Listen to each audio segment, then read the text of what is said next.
gang? What's happening? What's going on? We got another night of news to get through. My name's Brian. This is Blunt Politics. What do you say we bring in the chat and say hi? I was trying to get Substack up. I don't know why. For some reason, Substack's having some issues. So hopefully we'll get that figured out in no time. What's going on, everybody? What's up, Yakov? What's up, Soulcraft? What's happening, peeps? I just saw McConnell. Hold on. What's that say? I just saw McConnell is dead. Don't know if that's confirmed true yet. Well, let's take a look. Did not see that myself, but hey, always up for some breaking news. Let's see here. Absence. Mitch McConnell's staff getting paid. Controversial brewery. I'm not seeing anything. Popping out. Unfortunately, but what are you going to do? But thank you. I appreciate you. We'll keep an eye on it, see if anybody comes out with anything. Soulcraft. What's going on, Pam? What's up, Roxanne? What's up, Luck Dragon? What's going on, Twig? Hey, Dustin, what's happening, brother? What's going on, Nicholas? How are you? Kyle Smith, good to see you, my friend. Crystal, what's up? Roxanne, what's up? Jim, what's going on? How's everybody? Make sure you hit that like button on the way in. What's up, Wes? What's up, Sean? Oh, Crystal, Lee Ron, the whole damn fam's here. I love it. The whole damn fam. DPD, what's going on? Dame Dog, what's going on? What's up, Alvin? How are you? Trina, shout out to you.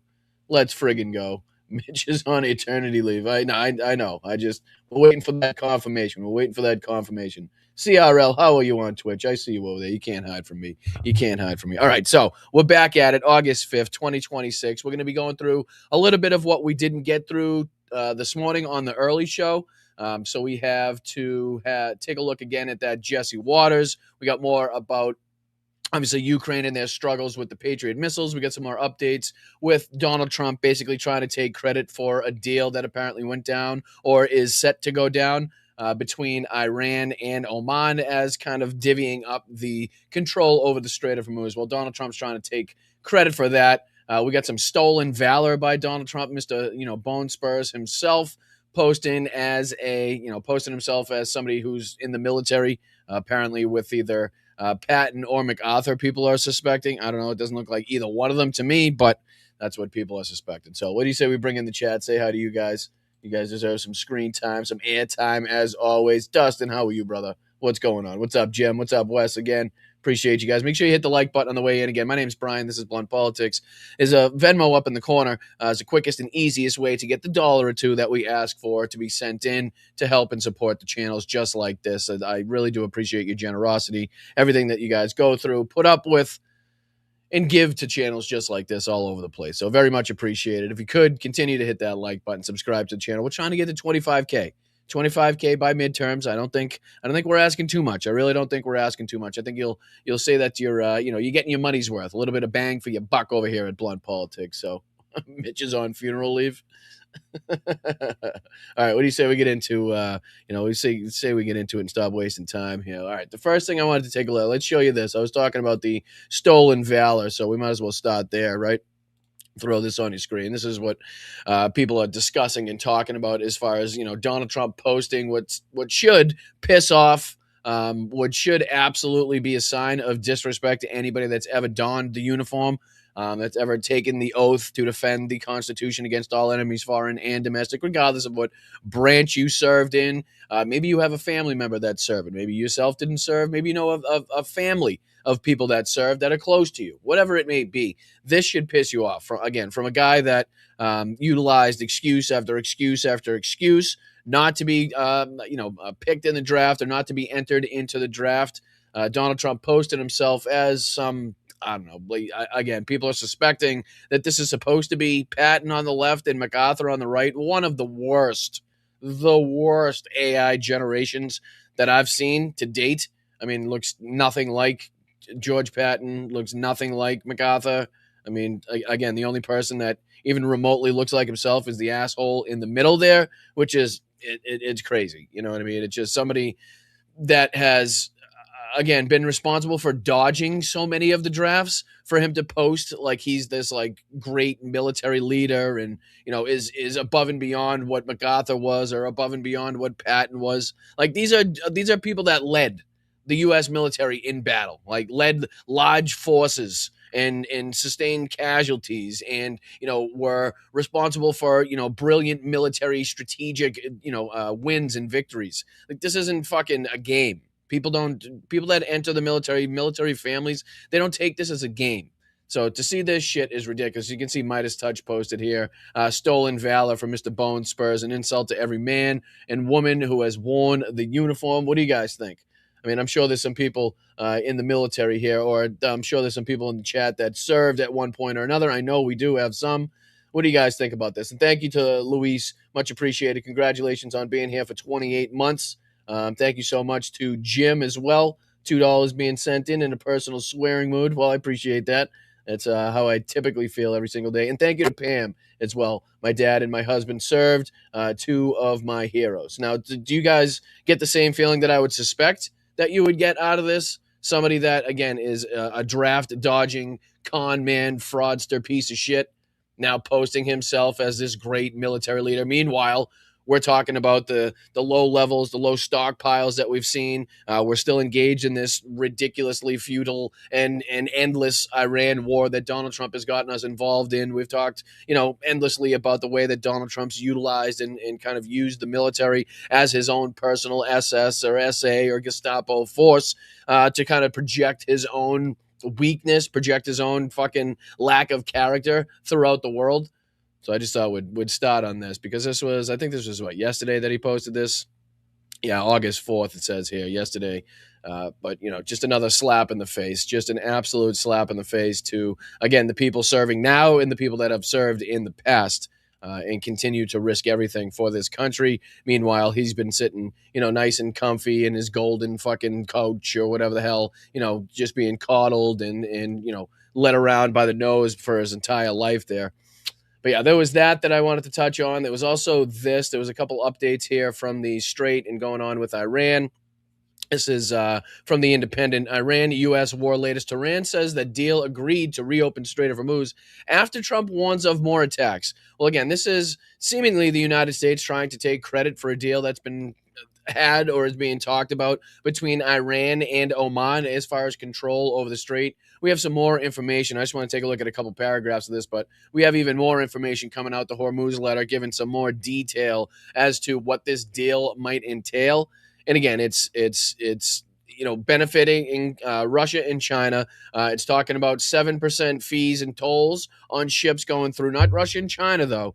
So this is, again, one of the more embarrassing losses in U.S. military history that will go down as Donald Trump being the commander-in-chief. It says agreement with Oman would reportedly give Tehran control over ships entering waterway. Again, not showing control, not showing ownership by the United States over the Strait of Hormuz. Again, a problem that wasn't an issue before we started bombing Iran with Israel. So let's see here. It says Iran and Oman. I can even make this a little bigger on your screen. Oh, you know what I should probably do is put it on your screen to begin with. That would be fan-fucking-tastic. But all right, let me zoom in a little bit, make it a little bit easier to read. And again, in case you didn't see the headline, because I wasn't showing you, it says Tehran deal agreed to reopen the Strait of Hormuz after Trump warns of more attacks. And again, this is being reported by The Independent. I've seen a couple other outlets suggesting this as well. Haven't seen anything finalized as an agreement. But again, let's see here what the reporting says. As Iran and Oman have reached an understanding on the geographic coordinates for a shipping route through the Strait of Hormuz, and a joint announcement is being finalized, provided certain third parties did not interfere. I'm assuming you could suspect that would be Donald Trump that they're talking about in the United States at large. Iran's foreign ministry says Ismail Begay said in any such agreement between Iran and Oman would not by itself guarantee security in the strategic waterway. The proposed deal would give Tehran control over ships entering the Gulf through the Strait of Hormuz, a senior Iranian source and two regional officials told Reuters in one of the biggest concessions yet to Iran. Despite the apparent step towards yielding to Iran's demands, the source pushed back against any assertions by the U.S. President Donald Trump that a deal reopening the strait was imminent, saying important details still had to be agreed. Mr. Trump has said that there was an all-day negotiation on Tuesday with Iran. No, it's not Iran. Come on, you guys got to make sure I stay on top of this. We got to make sure that we have the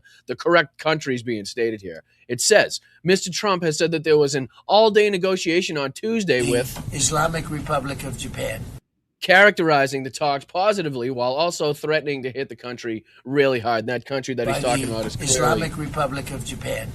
and if a deal was not reached. During his cabinet meeting, Trump told reporters the Strait of Hormuz was going to be open very soon, but he warned that if that did not happen, by the that Islamic Republic of Japan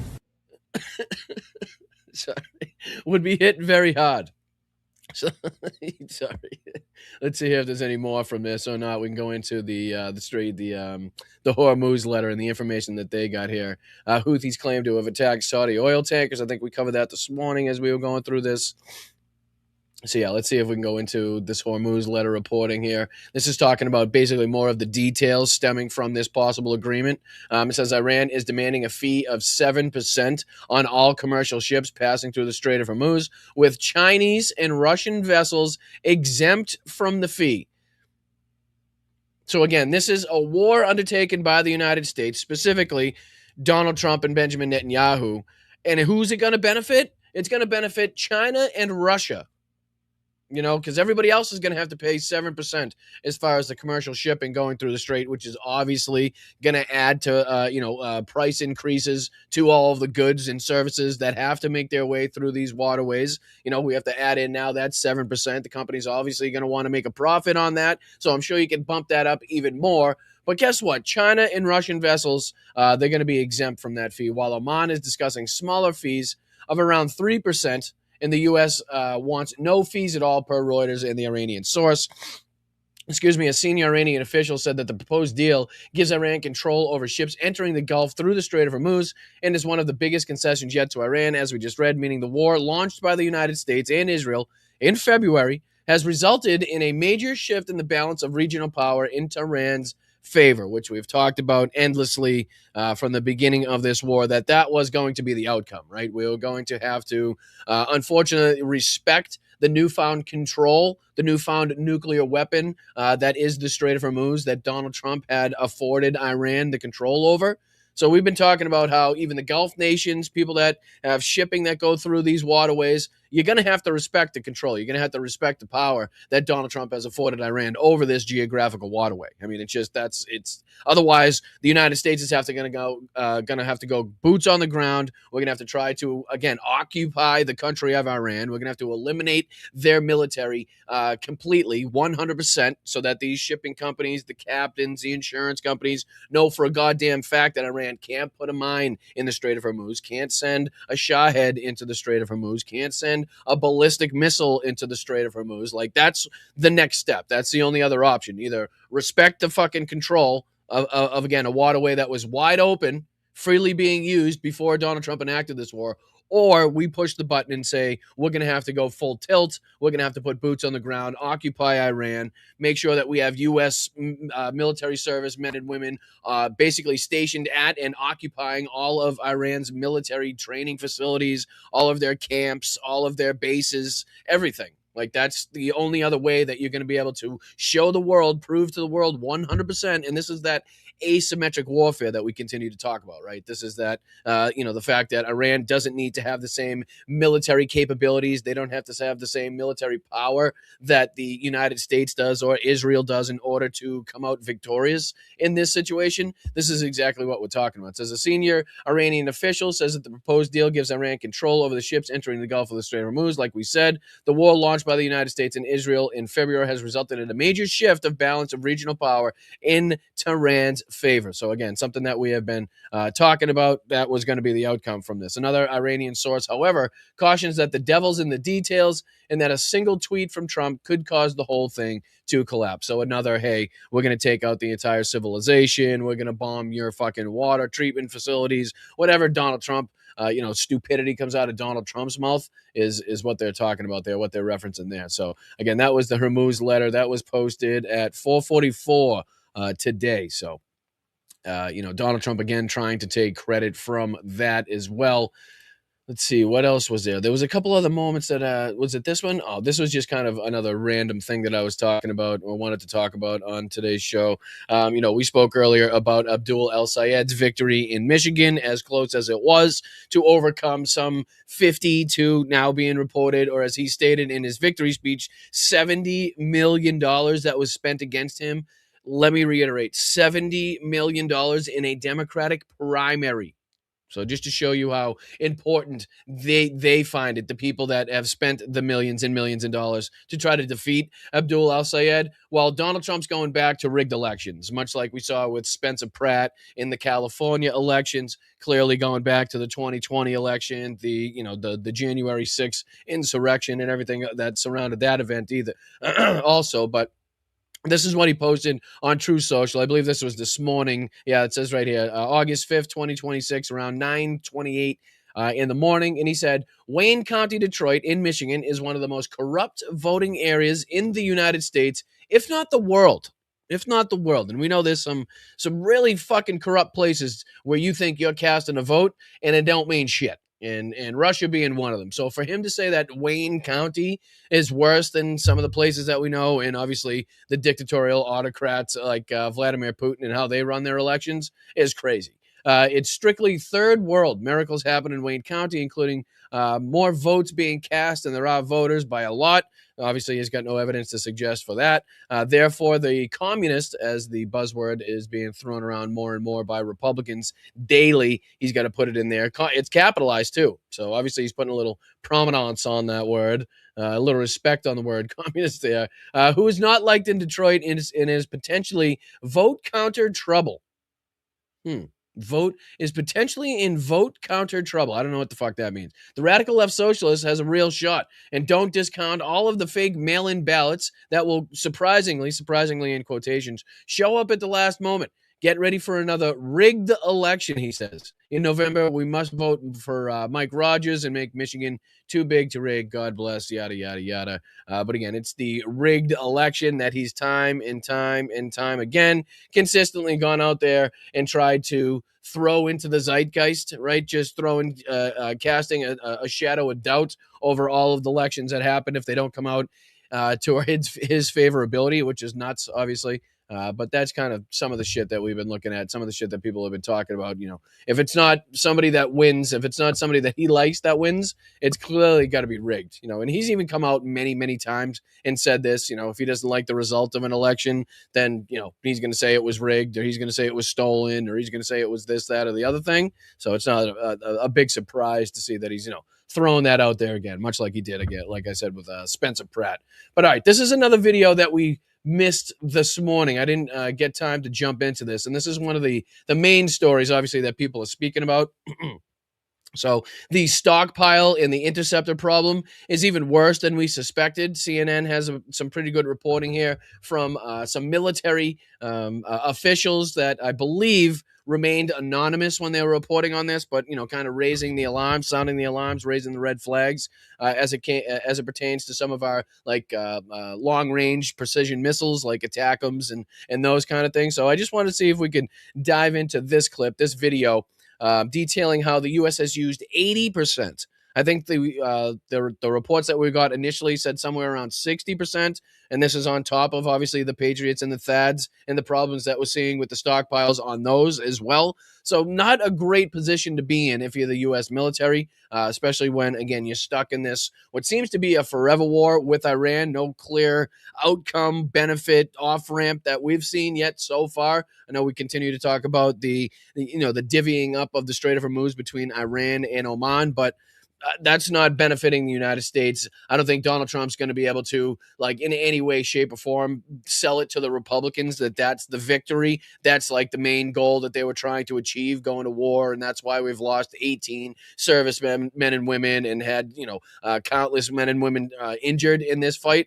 But let me see here what they got.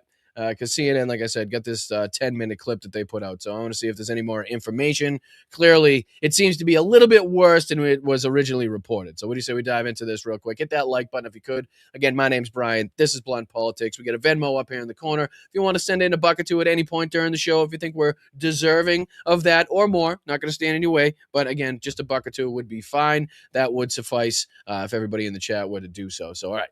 Make sure you hit that like button. At least that's free to do so. Subscribe to the channel, free to do so. Sharing it out, free to do so. Other than that, it's on you. What else? What else you do? All right, here we go. CNN talking about how the U.S. has used 80% of key missile interceptors. Sources say, and again, those sources seem to be somewhere in the military. So let's see if we can take a look. A dire warning coming from some of the nation's top military commanders. Sources now say that the U.S. has gone through a I mean, I ask you to do one thing, CNN. I just there you go. high. All right. Well, can we start over now? For crying out loud, you decided to take a 30-second break there. For Christ's sakes, I want you have one job. Let's go. A dire warning coming from some of the nation's top military commanders. Sources now say that the U.S. has gone through a dramatically high amount of a key weapon in just the past 6 months during the war with Iran. CNN senior national security reporter Zach Cohen is a part of the team that is behind this reporting. So, Zach, what are you and our colleagues learning? Yeah, Casey, we're told that the U.S. military has actually burned through more of its stockpile of key munitions than we previously thought, and it's prompting senior military commanders to issue warnings. Worse than we even thought before, and we knew it was bad. But, as bad as you thought it was, it's even worse because we've used even more of that, strategic weapon that's supposed to keep, again, our pilots out of harm's way, or at least as far away from the target that they're trying to hit as humanly possible, or the air defenses surrounding that target.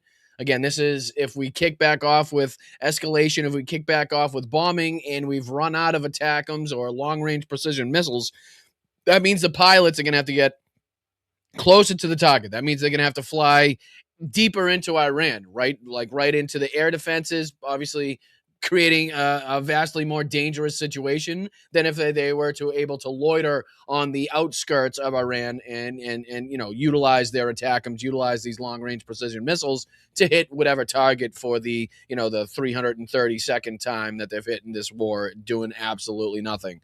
Let's see here. Those inventory levels are now dangerously low. That was a quote from one of the sources to me, Jim Sciutto and Haley Britsky. And look, specifically, we're told that 80% of the U.S. stockpile of interceptors for a key air defense system known as THAAD, that those have been used up during the Iran war so far, just in 5 months of this conflict. I mean, that's a staggering number. That's higher than the percentage that we had believed was true just weeks ago, where it was more around 60%. But that is an important system because it's the primary means, along with the Patriot missiles, that the U.S. is able to counter and take down ballistic missiles. It's not just used by the U.S. military; it's also used by some of its key allies, including some. And we'll see later in the show, like I told you about, the devastation that comes from, a big missile attack, especially 2026. Last night, Russia and Ukraine were. Pause. Relax. Everybody settle down. Again, we'll take a look at this Professor Gerd's video talking about the effect that has on Kyiv, right? Not being able to put up any of their PAC-2, PAC-3 Patriot missiles to defend against this Russian missile barrage. And, I think it was something like 33 that we saw with Ukraine not being able to take down any of them, and the effects that come from that. So, I mean, it's a bad situation to be in any time when you're talking about your interceptors being this low. So, we're going to have to figure out, Ukraine's obviously, I'm sure at this moment, trying to figure out like replacements, substitutes, something that can help mitigate the damages being seen right now. Again, looking at the fact that, there really doesn't seem to be an option, really doesn't seem to be an open door with the United States, at least as far as getting more Patriots. Donald Trump lied about the license that he was going to give Ukraine in order to be able to build their own, produce their own Patriot missiles. So again, this is just and as we look at the low stockpile that we have, it doesn't seem like that's going to be an option. So obviously, some of the European counterparts and, their equivalents that they might have, something, again, maybe not as good, but something that Ukraine can utilize. Some ideas, some options need to be thrown on the table here. Again, whether or not it's more heavily targeting the Russians' abilities, capabilities in either building these missiles or launching the missiles, right? A lot of these are mobile launch sites and can be launched from either, aircraft or, the trucks that you've seen a lot where they raise up and they can shoot. I mean, it's just, it's difficult at this point in time to try to, to try to do anything. You can go with the production facilities, right? But we'll see what happens. What ideas the Ukrainians can come up with as far as the next set of options for whatever happens. And this isn't helping. Looking at this and the low stockpiles and key missile interceptors that the United States is lacking as we're engaged in a war with Iran, as we continue to look at threats all around the world. I mean, it's not a good place to be in, especially with Donald Trump being the commander-in-chief. In the Middle East, namely Saudi Arabia and the United Arab Emirates. And so we're also told, in addition to those staggering low number of THAAD left in the U.S. stockpiles, that the U.S. has also gone through 50% of its Patriot interceptors. And to put that in perspective, the U.S. had about 2,000 Patriot missiles in its inventory before the war started. It has about half that number now. And so we've known that this is a concern that's been raised by General Dan Kane. And I don't know, for a guy that says he rebuilt the military several times, it doesn't seem like we were very prepared for this situation. I've remarked a few times now that even the pre-war levels of Patriots and THAADs, like that seems drastically low. Like that seems very low in comparison to the ratio that we'd like to see. We played the Preston Stewart where he talked about, if you add together all of our enemies and their missile capabilities, whether it be Russia, China, North Korea, I mean, the list goes on there as far as who we need to defend against. Like you would think that we would want a ratio of Patriots and THAADs that was vastly outnumbering the amount of missiles that our enemies could put up at any one given time. You know what I mean? So if we're talking about, somewhere in the vicinity of Iran having 1,000 missiles left, if we're taking the U.S. intelligence reports, seriously, if we're taking that to account, then, we need or would likely to have several times that as far as Patriots and THAADs. And, if we're talking about having depleted their capabilities as far as Iran, clearly they would have had more than 1,000 to start this. Who knows what the exact number of missiles that China has? Obviously, Russia's doing everything possible to try to pump these out as quickly as possible so they could launch them into Kyiv, who, again, doesn't have the stockpile, the interceptors to defend against it.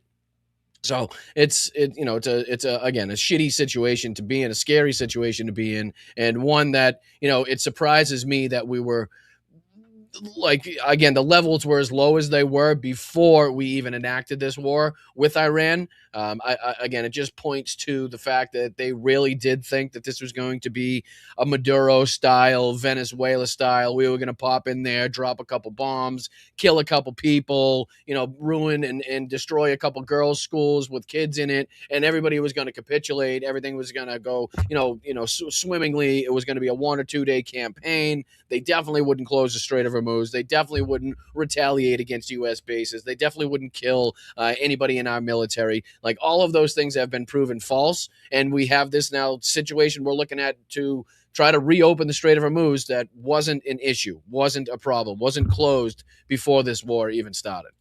Chiefs in these meetings with President Trump, where they've discussed options for potentially escalating the conflict. We know that Gulf countries in particular have voiced concerns also about how this stockpile shortage might impact their ability to defend themselves against Iranian retaliation if Trump does move forward with some sort of an escalation. So this is an important thread to watch, and one that's been a persistent concern. Yeah, hence the phone calls that Donald Trump was talking about. Remember he put the post out the other day, like, we're locked and loaded, ready at World War II levels, right? It's like, well, yeah, then he got an immediate phone call from Qatar and UAE and all the others that were like, hey, dickhead, just so you know, like, we're going to be the ones to take the brunt of the retaliation, right? Well, they're going to launch on us. And we're lacking in interceptors, right? Like, why are you putting us in the bullseye? You're putting us in harm's way. Joining me now, CNN senior military analyst and former NATO Supreme Allied Commander, retired Admiral James Stavridis. Thank you so much for being here. If indeed nearly 80% of THAAD and half of our Patriot missile stock is gone since the Iran war began, how would you describe that? What does that mean? Dangerous, in one word. And it's not only dangerous in the context of the Middle East, Sarah. It's dangerous in the context of Ukraine and dangerous in the context of Taiwan. Let me explain. What we're talking about here, and you're showing a picture of some of these ground-to-air defense missiles that go up and shoot down incoming ballistic missiles, drones, cruise missiles even. And if it is true, and you have to factor into this the denials from the Pentagon that are coming out, but if it's true that we're down 80%, we will be unable to fully help our allies in the Gulf, the Arab countries, and Israel defend themselves. We will be unable, hence the phone calls, to provide any air defense interceptors to Ukraine, which will mean their war against Russia will go less well. and we will not have interceptors. And I think that's something they have to prepare for, unfortunately, is, again, that secondary plan B, plan C, plan D, whatever it may be, something that we could use, just to try to mitigate those damages, mitigate the losses, and mitigate the period in which that the Ukrainians don't have the appropriate number of Patriots, or any at that point. It's been reported, it's suggested that they've literally put up their last PAC-2 or PAC-3 Patriot missile. And that's why, again, they were unable in the recent attacks to shoot down any of the Russian ballistic or hypersonic missiles that have struck Kyiv. And I believe, like I said, the last I saw reported was about 17 dead. But like I said, take that with a grain of salt, as typically that is a number that has seen to rise as you sift through the damage, you sift through the rubble. So again, let's see here what this military analyst, I think he said he had a previous position in NATO as well. So don't take my word for it when I say it's a bad position to be in, when it's a dangerous position to be in, when the psychopaths around the world that are leading countries that have these missiles that could affect us are kind of sitting there like this, rubbing their hands together like, oh shit, let's see if Iran can really put them down to a level, their stockpiles, where we find it necessary or we find it viable to attack, and don't think that the United States could respond appropriately. Available to deter China. So bottom line, if this is true, these numbers, it's dangerous. And I know the combatant commanders around the world, which I used to be both in Europe and in Latin America, are very concerned. I do want to ask you about just how long it takes to replenish, to rebuild some of these munitions, and what that also means, because in the meantime, Iran is using cheaply made things like drones to combat very expensive equipment that the United States is having to use.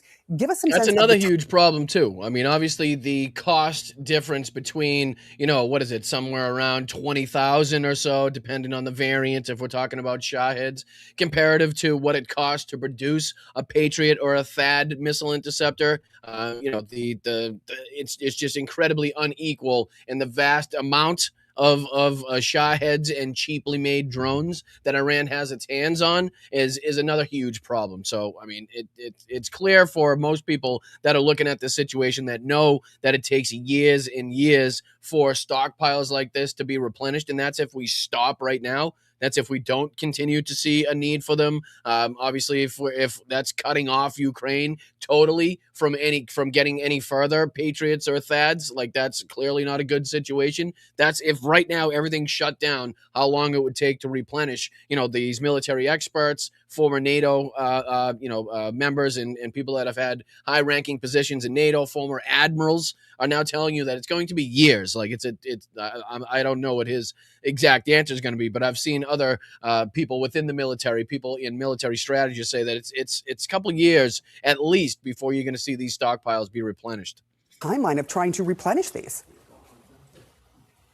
You've put your finger on the real problem here. And by the way, it's not just air defense weapons. There are credible reports that some of our precision strike weapons, offensive weapons, like ATACMS, like Tomahawk missiles, like precision strike missiles, these are also being depleted. So the problem, as you correctly point out, Sarah, is not only are they very expensive, but they are also long timelines to replenish. So you're not talking weeks, you're not talking months, you're talking years to rebuild these inventories. Now, the Pentagon is keenly aware of this aspect of things, is pushing the... So are our enemies, right? So are the bad actors, the bad players all over the world that understand, that see this being reported, right? They understand, well, if we're looking at a time where we need the United States to be on the back foot, when we need them to look weak or to be weak, like now's the time. So what's to say that Xi Jinping doesn't decide to, launch some attack against Taiwan, or Kim Jong-un to launch some attack against South Korea? All of the other, bad actors, players, and countries that we have issues with right now. If they decide to kick off and we have to start fighting on multiple fronts, multiple theaters of war with the, on the planet here, it's going to be an even bigger issue. But let's see if we can finish out this. I believe we started this morning, if I'm not mistaken, if memory serves me correctly. I just don't think we got through very much of it. This Jesse Waters report when it comes to the Strait of Hormuz, the the propaganda wing of Donald Trump in his administration is in full swing now. So I don't know. I do remember now when he called, I think, Scott Bessent the gay Ayatollah. But we only got through a couple minutes of this, and I was looking forward to calling out a little bit more of Jesse Waters' bullshit. So if you'll allow me, shut up, Jesse. Make this a little bigger on your screen, and we'll just go through again. This is only about a 3-minute clip, so not too much of Jesse Waters that we have to get through. But there was a few other things that I wanted to touch on. So here's Jesse Waters on Fox News doing his best Iran Strait of Hormuz propaganda, talking about a deal being done here. This is, again, the United States taking credit for whatever talks and negotiations are going on between Oman and Iran, basically divvying up control of the strait and be like, yeah, how much should we charge now with all this newfound power that the United States has given us? But let's see here what Jesse Waters said. Again, calling, I think, Scott Bessent the gay Ayatollah. Fox News alert, the gay Ayatollah's back at the table. Sources say it could be surrendering the strait. We are in talks with the Iranians, and I think there is a chance we may have a deal today or tomorrow to open the strait and move towards a more normalized position in this conflict. Qatar confirmed talks are moving, and so did Rubio. I think the immediate talks not involving the United States, apparently. Talks between Iran and Oman. Talks basically saying, should we charge 10%? Should we charge 7%? Should we charge 3%? What should we do here? Like, should we allow Russia and China to go through for free? Oh, we should? Okay, let's do that. That'll be another kick in the dick for the United States. That'll be another huge slap in the face to Donald Trump to show just how badly he's lost this war. But that seems to be what's going on. And Marco Rubio and the rest of these dickheads think that they're going to take credit for this. I don't know. I don't see this being able to be sold to the Republicans as a victory. If this is what they're going to try to say is like, oh, look at the conclusion. This is the ultimate conclusion of this war that we started. For what reason? For what reason? The one that you see a lot of focus on is the straits. The straits, there are ships moving through the straits. There's oil moving right now through the straits. There's ships moving through the strait. 8 of them. A whole fucking 8 of them. What were there, hundreds a day that were going through the Strait of Hormuz when it was wide open? And Marco Rubio wants to fucking, he wants to sit back and talk about how 8 of them got through, and that's a good thing? Yeah, okay. So the straits are open. Nonetheless, I think that there's a conversation and negotiation that we are involved in between Oman and Iran. Did you hear that? I think there's a conversation that we're involved in. Listen. So the straits are open. Nonetheless, I think that there's a conversation and negotiation that we are involved in between Oman and Iran. I think there's a conversation and negotiation going on that we're involved in between Iran and Oman. He thinks that we're involved in some way in that talk. And again, this is just divvying up the control over the Strait of Hormuz. Are they going to be sent your way and they're going to pay 3%, or are they going to be sent our way and they're going to pay 7%? Right. Russia and China, you're all set. You don't have to pay anything. Again, that'll stick it to the United States pretty well. On how more ships can be able to go through there safely in the short term as we move towards these longer term talks about denuclearization. And suffice it to say, there's been progress made in those talks, but not finality yet. We're hoping that will happen very shortly. Negotiations are over the routes ships should sail through Hormuz, whether Europeans demine, and service fees. You see how quickly he goes through that? The conversations that are going on is whether or not what route these ships are going to have to take after this. So again, the Omani route or the Iranian route. You'll notice how it doesn't say a United States route. You know what I mean? It doesn't say that the United States will have total and free control over the Strait of Hormuz, or that it will just be an open waterway that nobody should have control over, thus being an international waterway. No, it didn't say that. He talks about, the designated routes that the Iranians have been talking about since the beginning of these negotiations. Since we started seeing details and data points and things that they were asking for, it's been talked about the Iranian route that they were going to take, how much they were going to charge for tolls, the frozen assets that they wanted back. And it seems to be the same things that they're asking for now and detailing in this. Like we said, the Strait of Hormuz, this was the Hormuz letter put out. Iran is demanding a fee of 7% on all commercial ships, right? In the Omani route here, while Oman is discussing fees around 3%. as the United States want no fees at all. So if the United States is involved in these negotiations, they seem to be getting fucking shut out. They seem to be getting ignored, and Iran's demanding 7% and Chinese and Russian vessels being exempt from the fee, as you see here. And then Oman wants 3%.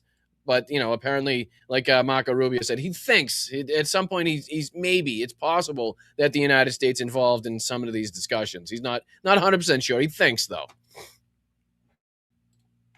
Play it.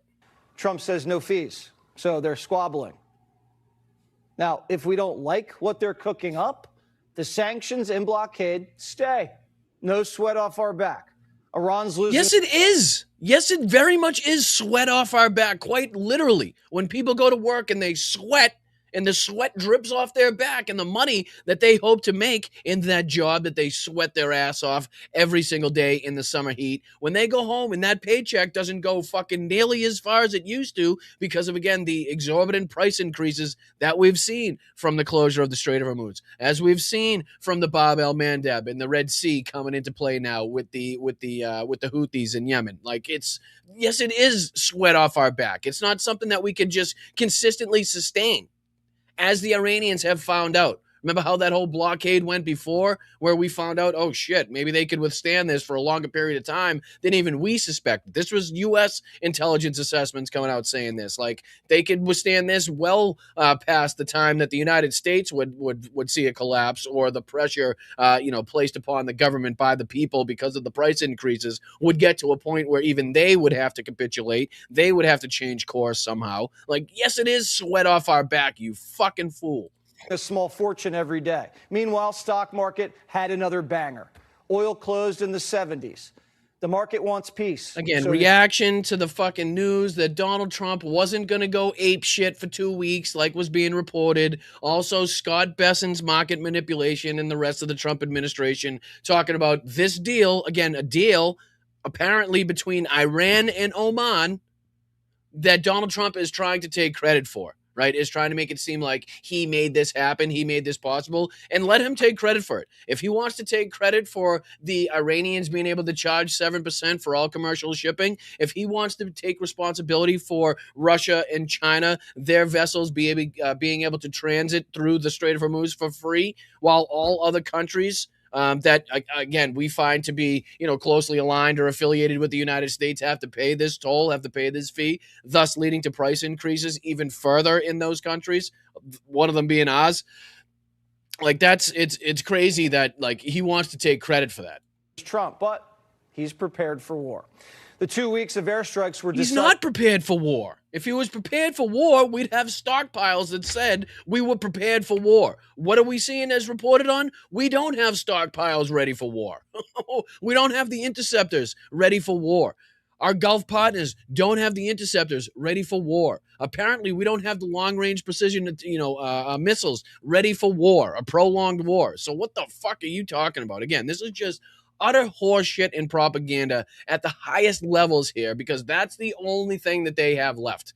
Fox News has gone from even trying to fake and portray itself as a news station to just outright calling themselves sycophants, right? To outright talking about how they're on the Trump team, how they're on the MAGA team, and this is just pure and blatant propaganda that is supposed to be known by this point. You could talk about who was it? Laura Ingraham. Again, she was the person telling LeBron, I think, to shut up and dribble. Now, all of a sudden, she's got segments all about Caitlin Clark and Sophie Cunningham. Again, just so many different fucking pieces of evidence that we could point out here where these people have basically just blatantly said, we're Republicans, we're MAGA. This is the MAGA news. This is the MAGA propaganda. Here's us trying to do Trump's bidding or defend Trump in any way, shape, or form we possibly can. It's just out there in the open. And people thought after the whole 2020 election and the Dominion lawsuit and the nearly $1 billion that they had to fork over,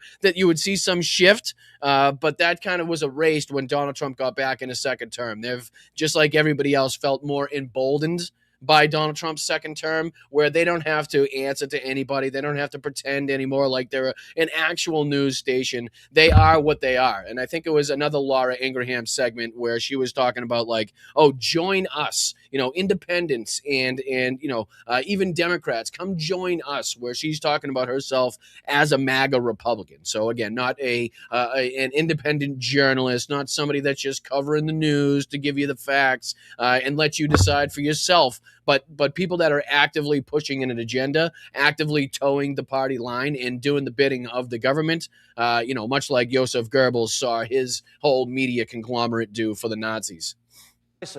When Trump mentioned decapitation, the mullahs climbed down. Our F-22. No, they didn't. When Trump mentioned decapitation, our Gulf partners were like, no, whoa. How about we hold off on this 2-week escalation where Iran's blatantly saying, okay, if you lob any more fucking bombs and missiles into our territory, we're going to strike the shit out of every fucking Gulf nation that you guys have a U.S. base on, that's been helping you, that's been feeding you intelligence, that you guys have launched a fucking drone from. Like, that's what they actively said. So that's why you got a phone call from Qatar like, hey, wait, maybe, no. Let's rethink this World War II 2-week, escalatory period here, because we don't have shit when it comes to interceptors. Yeah, that's a problem. So we're gonna get fucked in the ass, basically, if you decide to attack again. Yeah, no, they're not gonna. Yeah, no, they'll probably hit the base. They'll probably kill a few of your service members. Yeah, absolutely. But the brunt is going to be taken by us, and we have no way to shoot that shit down. So if you could hold off on that whole, killing the entire civilization and country of Iran, that would be fantastic. Okay, thank you. We'll talk later. Like that's kind of the phone calls that everybody's like, oh man, once Trump said he was going to decapitate Iran, all the phones started ringing. Yeah, because people are like, what are you, fucking insane? Like we're going to, how many people will die if they just decide to continue to hit? Remember when they were hitting hotels and airports? Like, I mean, we're not far away. They still have those capabilities, right? It's not like that's been totally, wiped off the possibility map, Like that can continue to happen. Never rest, refueling as they stalk the enemy. And the F-22 Raptors are ready to fly. And this is what they resort to, just like this hype man, generic military fucking boner bullshit, right? Just missile launches, fucking shit being hit by bombs, planes flying around. This is meaningless. What is this? What is this showing everybody? Is this showing that he has no bombs attached because we have no more left? Is that what you want everybody to see? Look, he has absolutely no long-range precision missiles attached to this F-22 because we fucking have none left.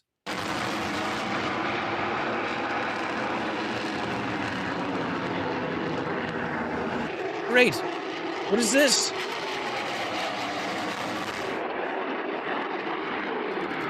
Look, our planes can fly, ladies and gentlemen. If you didn't know already, the planes can fly.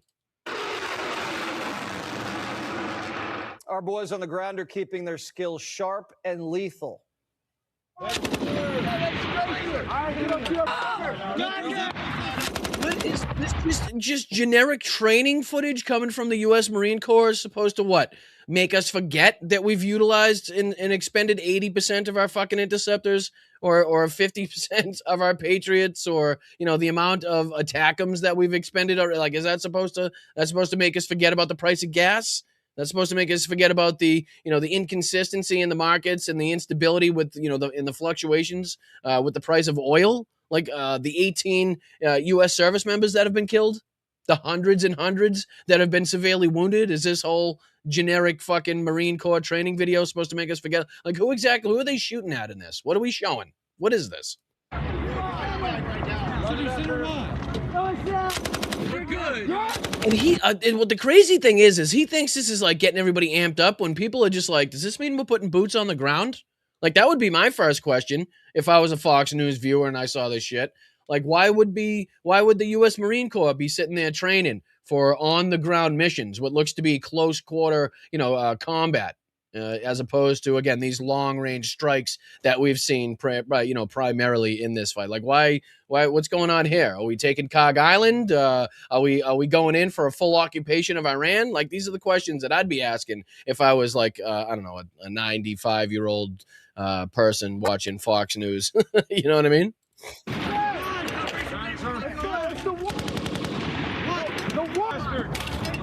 And this is no different than the those stupid videos they were putting out on Twitter to begin with. Like, what were they doing? Oh, they were like bowling videos. Remember that? And then Iran clapped back with the Iran Lego videos. And since then, the White House, to my knowledge at least, has been very quiet with their propaganda videos that they put out. Remember those in the beginning where they were doing like, oh, it was a bowling game and all the pins were like, different, I don't know, heads of state or different leaders within Iran or the IRGC or something. And then Iran was like, all right, well, hold my beer. Let's put out some Lego videos that are really serious and go right for the fucking throat of everybody that they focused on. And since then, the White House has been really quiet with those propaganda videos.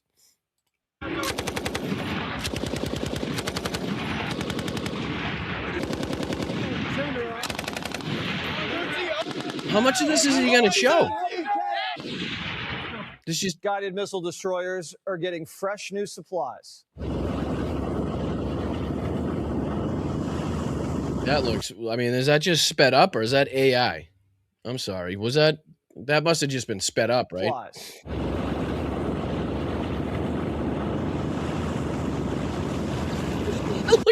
Did you see the fresh new supplies for this whole destroyer? Like, is he supposed to represent this as getting a new fresh shipment of munitions? Look at the size. That must be the mail. I think this ship just had the mail delivered.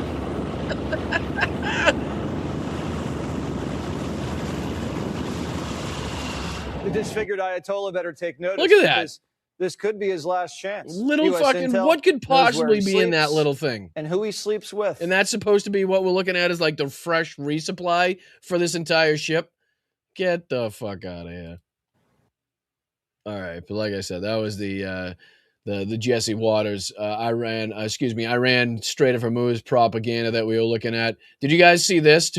Did you guys see this? People are looking at Donald Trump like he put on a wig or something in this speech.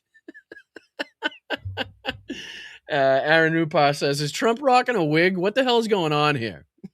Look at this. We don't even have to play the sound, but apparently Donald Trump got a fluff. People are remarking on Donald Trump's fluff here. I think he tried to get a blowout, wanted some volume, wasn't happy with the look he was getting. But yeah, here's the clip that Aaron posted. Let me see. More Americans are working in the United States right now than at any point in the history of our country. Think of that.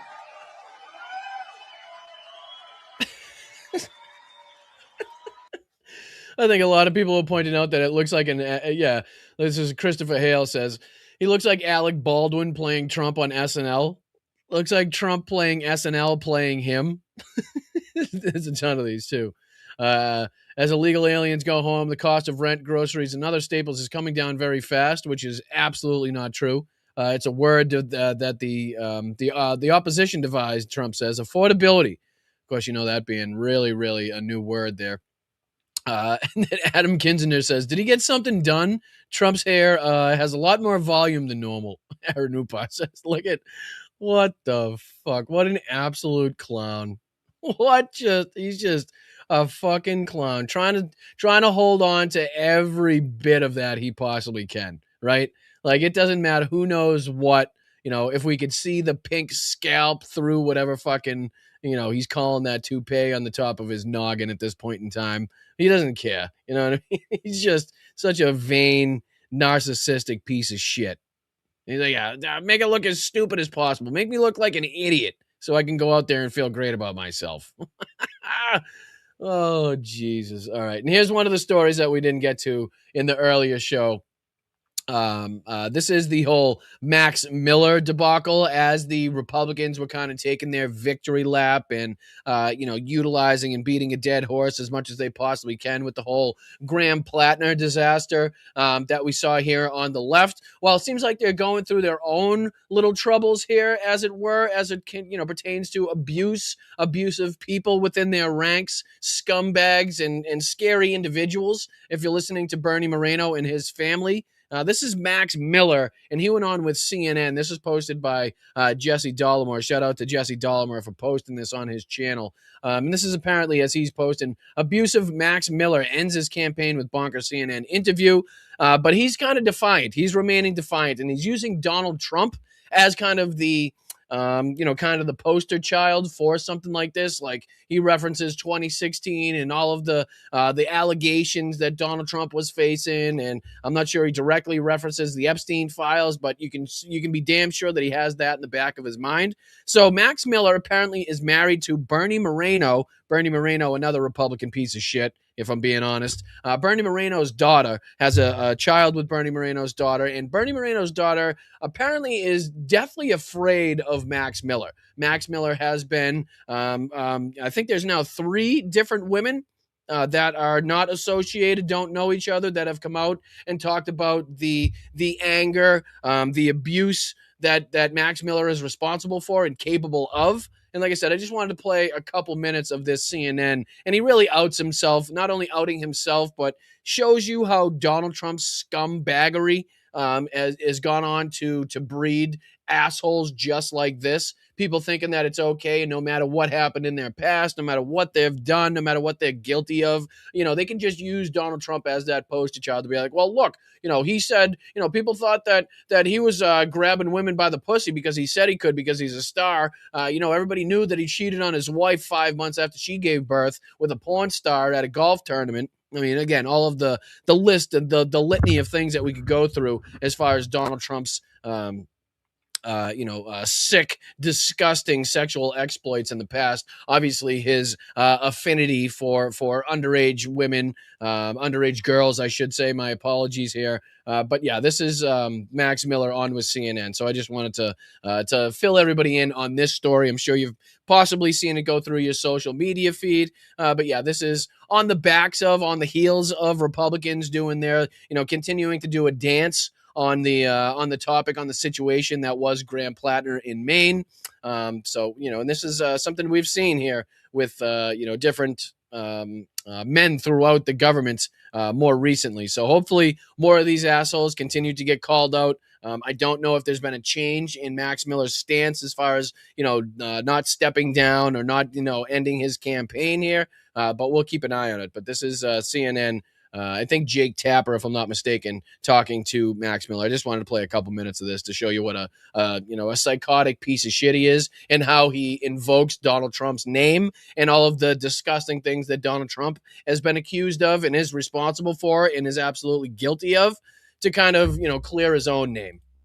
So, Congressman, let's start there with your former father-in-law's story today about your daughter and the little. Later, Crystal. Thank you so much. Appreciate you being here. If you could hit that like button on the way out. If you didn't on the way in, I'm sure you already did because you're a fantastic member of this community. So, but thank you so much for being here, Crystal. Much appreciated. Hope you have a great night. This is the unfortunate part about this. Why does it do? I don't understand what is doing that, because you can see only one person between myself. The things don't come off the screen there. But all right, let's go back to the beginning. Let's go. So, Congressman, let's start there with your former father-in-law's story today about your daughter and the little blue bunny doll that she cannot sleep without. If it's true, that sounds like emotionally abusive behavior toward a toddler to refuse to give it to her when she can't sleep without it. Jake, I would agree that if that were true, that would be incredibly disturbing and that the senator would be right. However, he has taken 2 years to publicly acknowledge for me to resign from my seat. Why is that, Jake?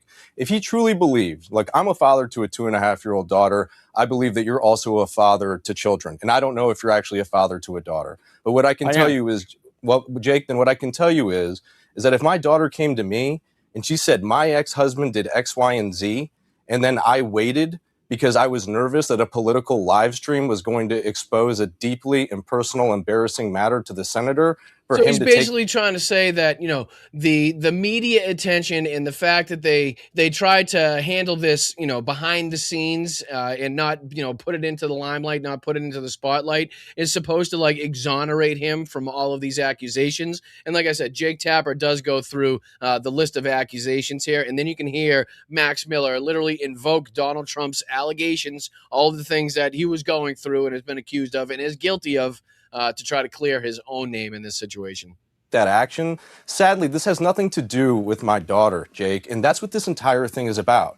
This is nothing more than an individual who's being politically vindictive and talking about a blue bunny when I have text messages I can show you from our parent. And I think the specific story that they're talking about is the fact that he was, not giving his daughter this doll, this bunny that she desperately needed, or, helped her significantly to go to sleep, and he would deny her of that bunny. I think that was a story coming from Bernie Moreno's daughter, if I'm not mistaken.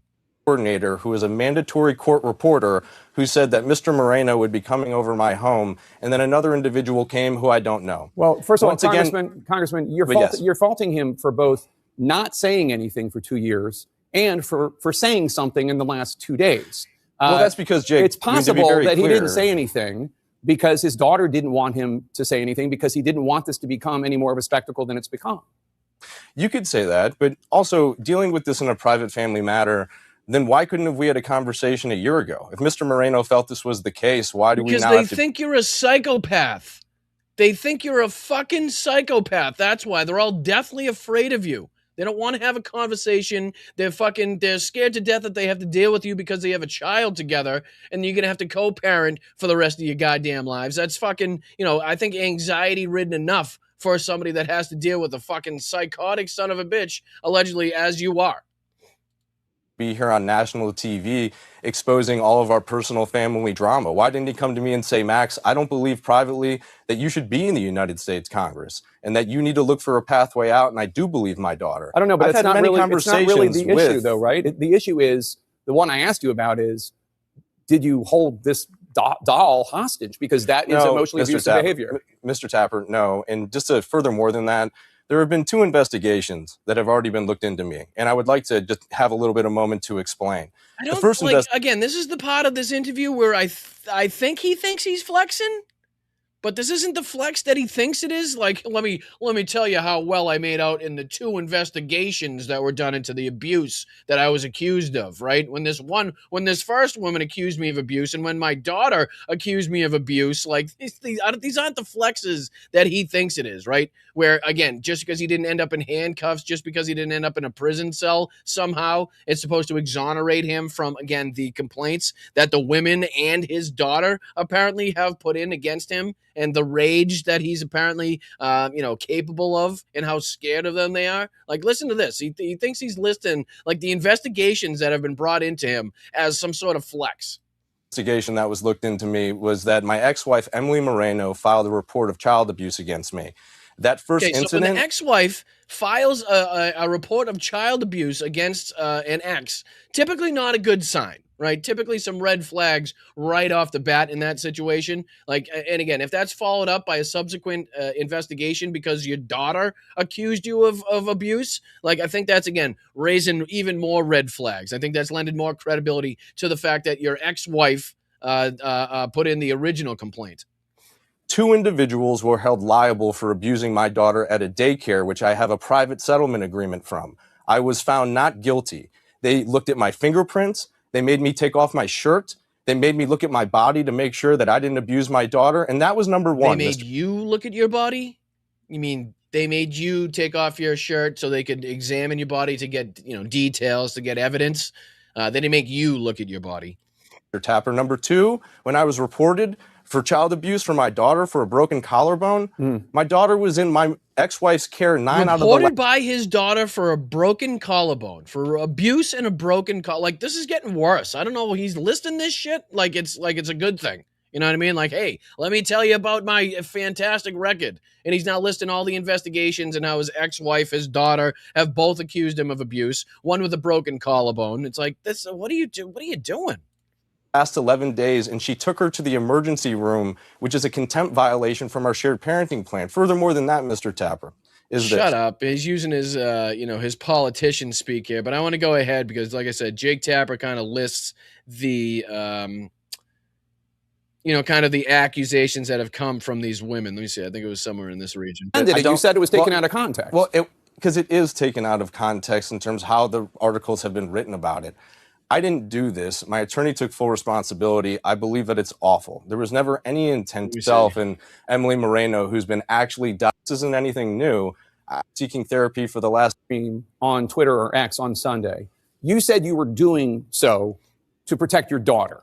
And you did so, and you also released a Dropbox on X with files involving your family to show that you were a good dad. Now, one of the files was an image of your daughter naked, and it was available in that Dropbox for a day before that photograph was removed. It's an image that your ex-wife's attorney says could qualify as child sexual abuse material. Your attorney has said that he is the one who did that, and he apologizes, but it is shockingly reckless behavior by you and your team.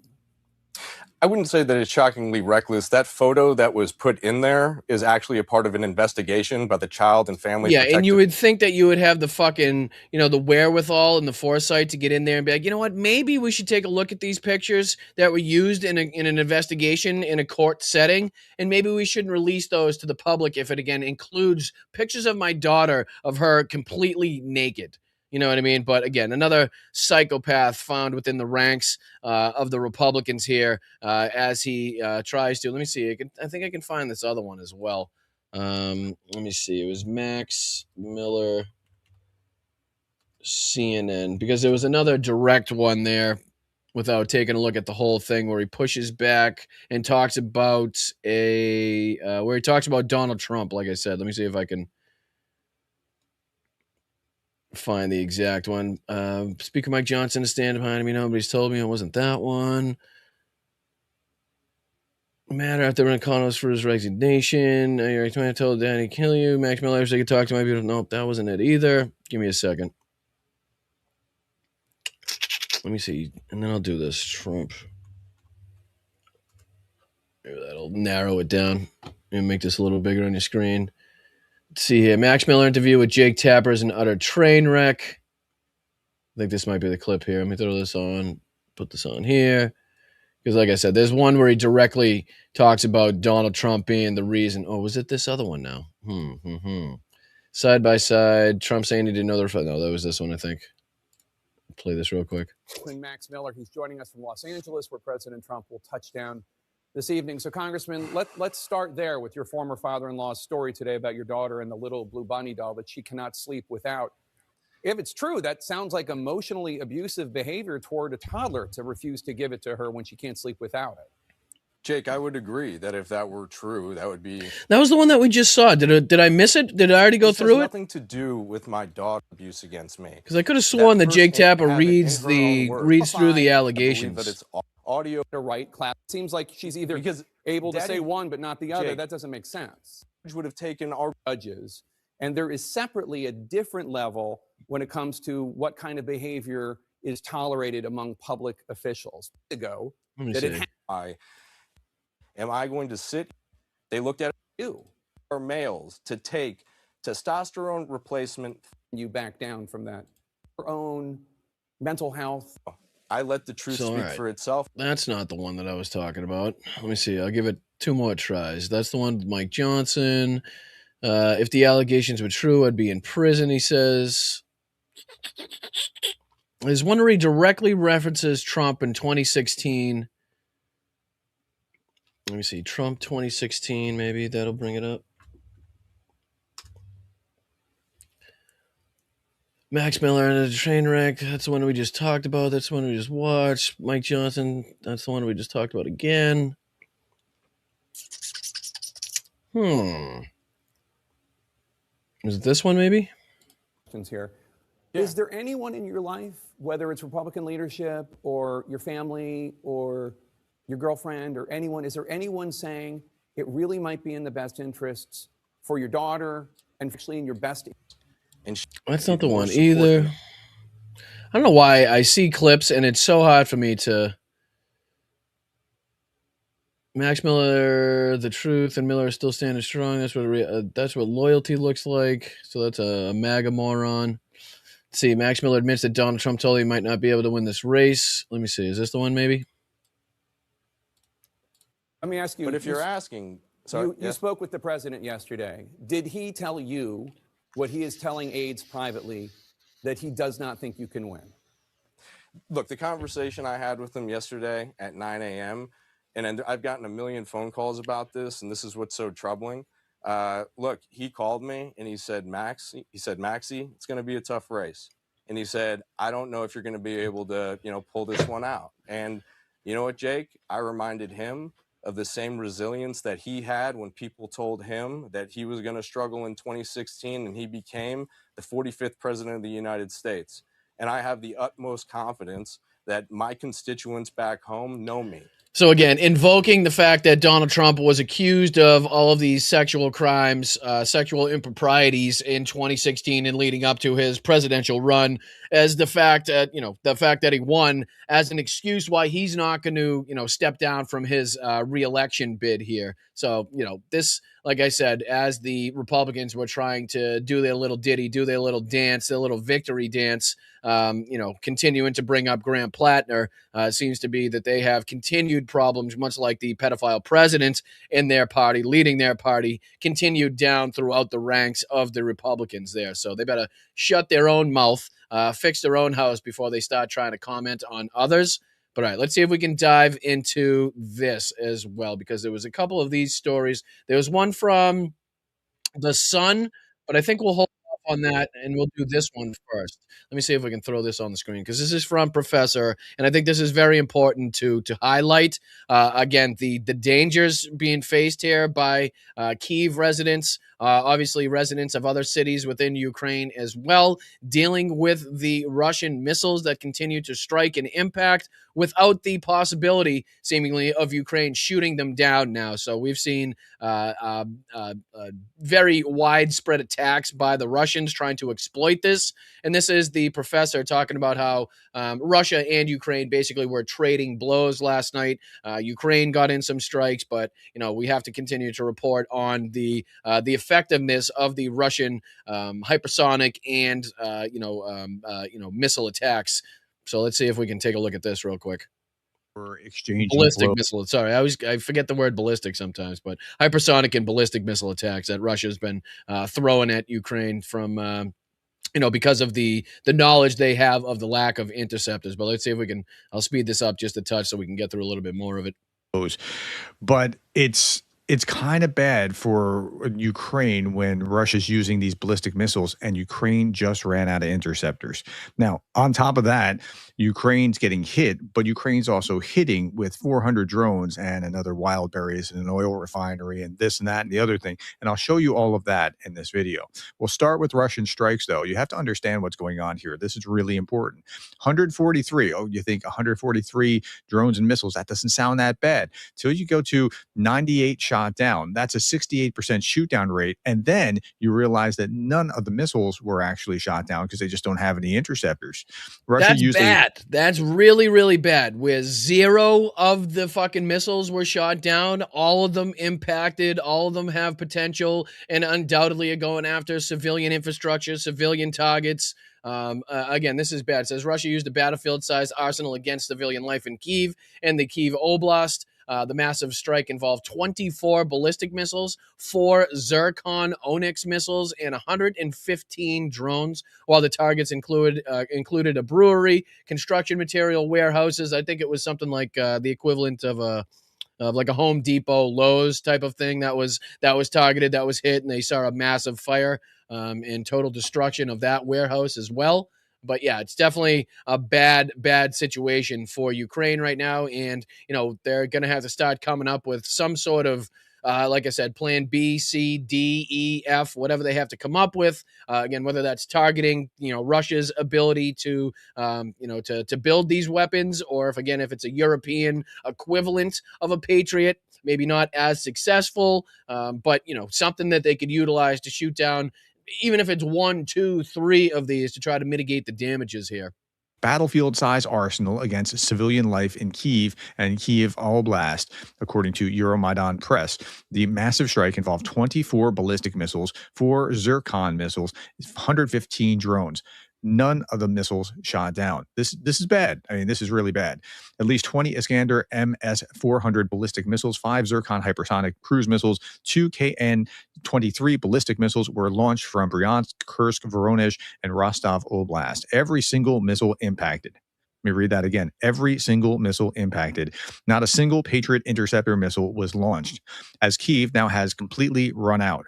The last single interceptor was launched during the attack on July 31st. So they have So no again, defense. this isn't like, hey, we're talking about how low the stockpiles are, and we're talking about being out of Patriot missile interceptors. Meanwhile, we still have some in the stockpile left to go, and we're kind of warning about the levels. Like, this is apparently, as reported here, the last single interceptor was launched July 31st. So 2 days after I left Ukraine, Ukraine allegedly put up their last PAC-2 or PAC-3 Patriot missile interceptor to try to take out one of the Russian ballistic or hypersonic missiles that was coming in from these attacks. It says several massive fires broke out in Kyiv, in Brovary. Targets hit include a Nova Posta warehouse, logistics warehouses, military factories, and an epicenter shopping center, which I believe is like the equivalent to the Lowe's or the Home Depot type of thing, a really big factory, a really big warehouse that was struck there. I think a lot of these videos and the photographs that you're seeing were coming from that epicenter shopping center there. I mean, that's really what this amounts to.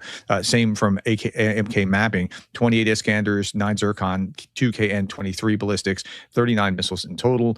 Again, Ukraine's air defense just doesn't have the defense. And until they do, Russia could do this all day long, twice on Sunday. And they'll do that to the degree that they can. But they're also... And again, the only limiting factor here is the inability that Russia has to produce these, right? We've talked about how Russia is going from hand to mouth basically with these, and from the production lines basically straight out to the missile launch sites or right out to the planes and the aircraft that they're attached to. Like, that's kind of how they're doing it. And as you can see here, it takes them a few days, right, to put together a stockpile or enough of them to launch an attack or a substantial attack or whatever sizable attack that they think that they have to launch. Like, it's not just they can do this as many as they want on a nightly basis, which is, again, the only limiting factor, it seems to be, in this whole situation is the amount of hypersonic and ballistic missiles that Russia can produce to shoot into Ukraine pretty consistently there. Limited by the number of ballistic missiles that they can produce. And so that they can only produce about 3 a day over the course of as time goes on. They're only minting so many, so they have to be careful with that. But they can hit because Ukraine just does not have the interceptors. As of now, 44 people, Zelensky says, 44 people have been reported. I'll just read this statement here from Volodymyr Zelensky on the recent attacks. It says, as of now, 44 people have been reported injured in the massive Russian strike on Kyiv and the Kyiv region. Another 17 people tragically were killed. My condolences to their families and loved ones. It was a heavy strike. 24 ballistic missiles, 4 Zircons, and another 115 drones, a significant number of them jet-powered. The main targets of the attack were warehouse facilities belonging to civilian businesses. There were also strikes on infrastructure and a railway station. These facilities had nothing to do with the war: a brewing company, construction material warehouses, and civilian logistic facilities. Ballistic missile interceptors could have saved the lives of those killed today.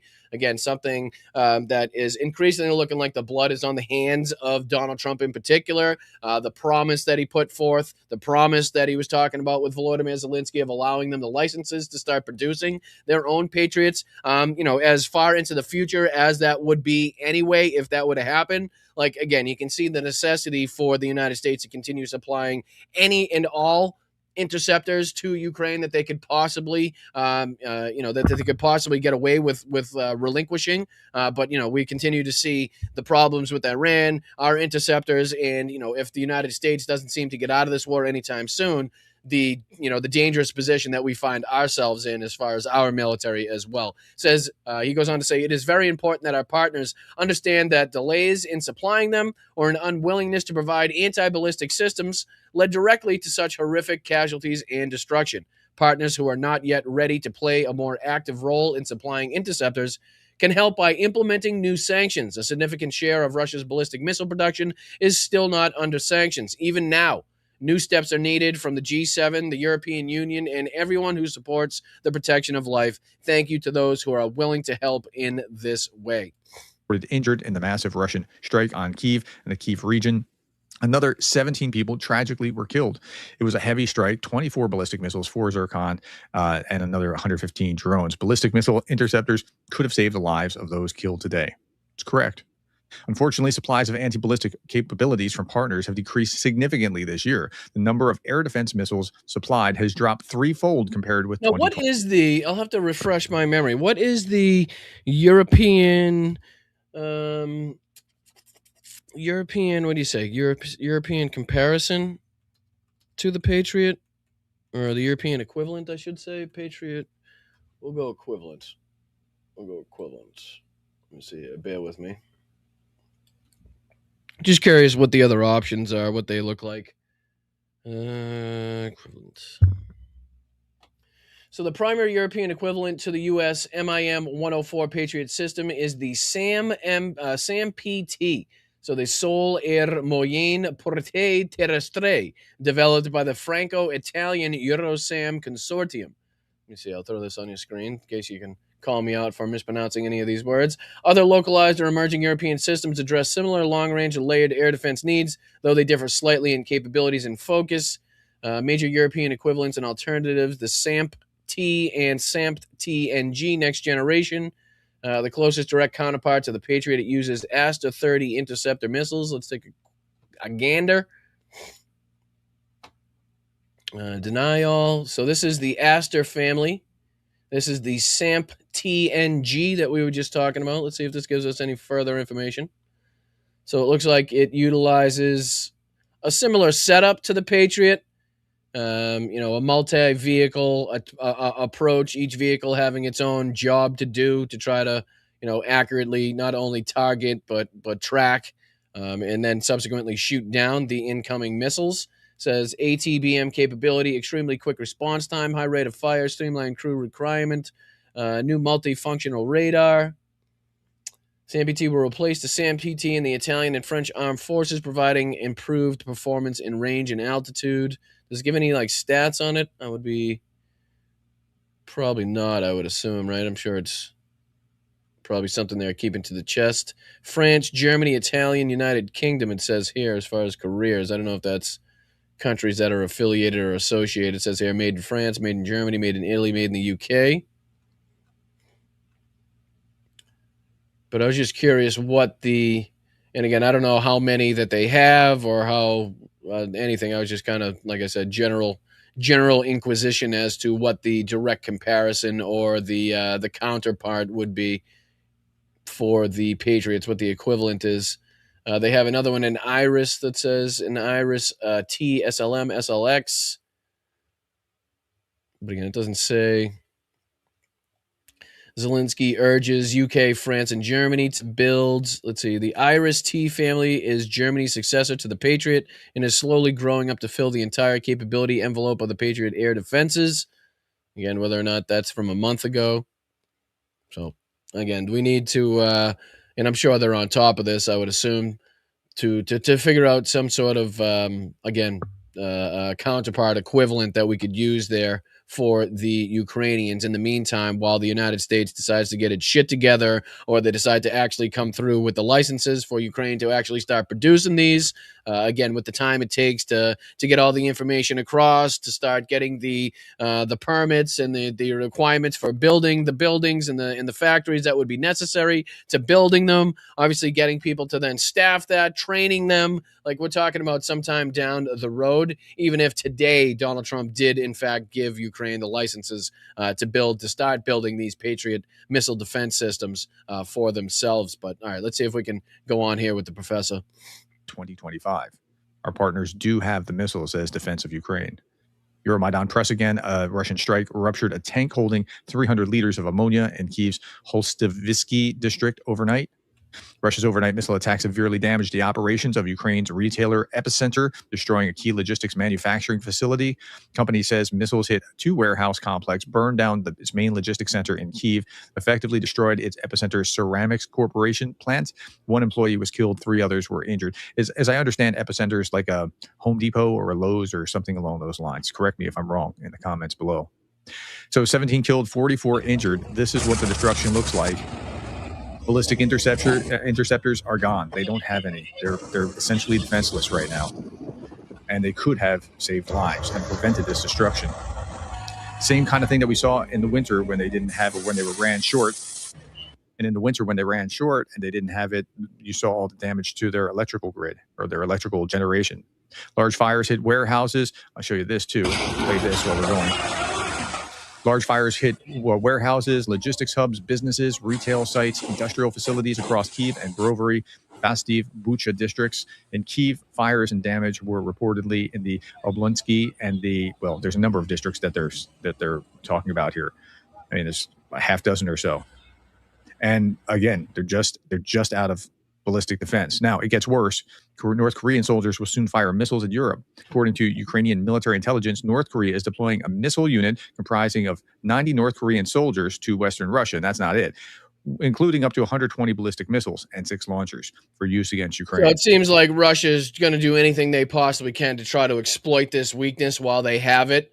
Whether that's utilizing North Korean soldiers or North Korean tech or North Korean ballistic missiles to try to supplement the amount of ballistic and hypersonic missiles that the Russians can produce and subsequently send into Ukraine. It looks like they're really trying to put the pedal to the metal. They're going to definitely push that gas as much as they possibly can to try to exploit this weakness. And it's something that, again, we need to find an answer to, whatever that answer may be, and hopefully within the next period of time, we decide and we hear from the Ukrainians that they have some sort of off ramp where a European partner is going to come through and give them even a small percentage of the of the missile defense batteries that they need, or if they've come up with some system, or if we start seeing increased attacks on some of these production facilities within Russia that they create or make some of these, either the components or ultimately put these missiles together at the end of the day. Like, again, there's got to be something that is in the works, and I'm sure there is. Like I said, it's just it's frustrating to see the inability that the people of the city of Kyiv, obviously Kyiv Oblast and other areas of Ukraine, have to defend themselves, right? To mitigate the damages and the destruction and the death seen from these missile attacks by Russia, which is almost on a nightly basis at this point. That's like some of the worst news that I've seen in a long time, given Russia's advantage having the ballistic missiles and Ukraine's disadvantage without any ballistic missile defense at this time. Rescuers recovered a body from the rubble of a 14-story building in Kramatorsk after a Russian airstrike, ending a roughly 20-hour search operation. One person was killed, 27 injured in the strike. This was yesterday's strike, again, just 20 hours later. So I was talking about yesterday's strike. And again, this is a long segment of the effects of the Russians and the Russian strikes that they have. And typically there's more on the wild berries, which he does get into here. So let's see if we can dive into a little bit of how Ukraine was striking back, because I don't want to make it seem like they were defenseless as far as not being able to make Russia feel the pain. They're just, literally defenseless as far as defending against the ballistic and hypersonic missile attacks, drone attacks from the Russians that they've been seeing inside of Kyiv Oblast, and like I said, other areas of Ukraine as well more recently. So let's go over and talk about some of the effective strikes that Ukraine was able to produce last night as well. Ukrainians doing to Russians. 400 drones were reported going out into Russia last night in multiple directions. 400's a shitload. Like 400 is a lot. I mean, you can see here from the map the direction that they were traveling in and around Moscow, down here into Crimea. Looks like down here into the Sea of Azov. Like they were pounding a lot of different targets, as we continue to point out.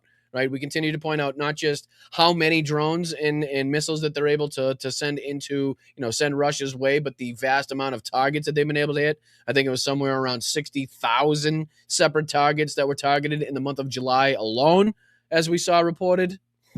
Ukrainian defenders destroyed a wild berries logistics hub in Tula region on the territory of Russia.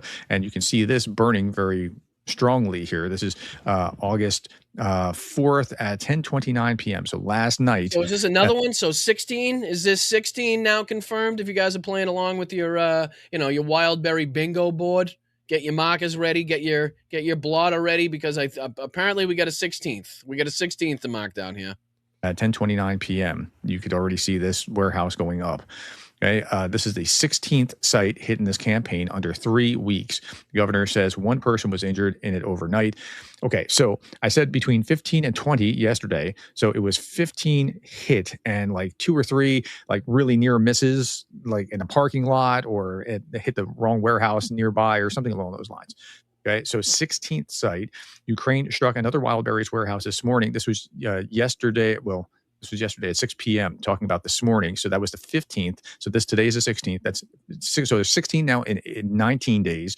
13 of those 15 have burned so far. So 14 of the 16 have burned so far. And again, we're talking about billions and billions and billions of dollars of wasted, goods, profit, income that people rely upon in Russia that have, whatever drop shipping type companies that they have and utilize the wild berries to go through. Clearly, the Russian military that we're getting body armor and different components for different things. They're going to see, a hampering on that as well. The more of these wild berry facilities that get hit, the more of the goods that ultimately can't make it to their final destination, obviously the more impact that we're going to see. But before we run out of time, I want to dive into a little bit of this Battle Plans Exposed video by The Sun, which has given us a little bit more of an update from the front lines, right? So not just what's going on with the air campaigns on both sides, but, clearly taking a look at the ongoing happenings in and around the Fortress Belt, Lyman, Sloviansk,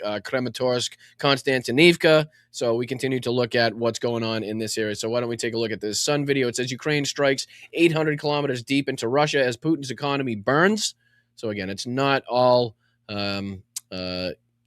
sunshine and rainbows, obviously, on the Russian side, even as we talk about their, exploitations. I'm trying to exploit the lack of missile defenses that the Ukrainians have right now. So let's dive into this real quick. Sighted artillery kill boxes. Ukraine isn't just collecting tactical drone wins, they're dismantling the shield around the Kerch Bridge piece by piece. We're now seeing attacks 1,400 kilometers away from the Ukrainian border. It's billions of dollars that we're seeing going up in smoke air.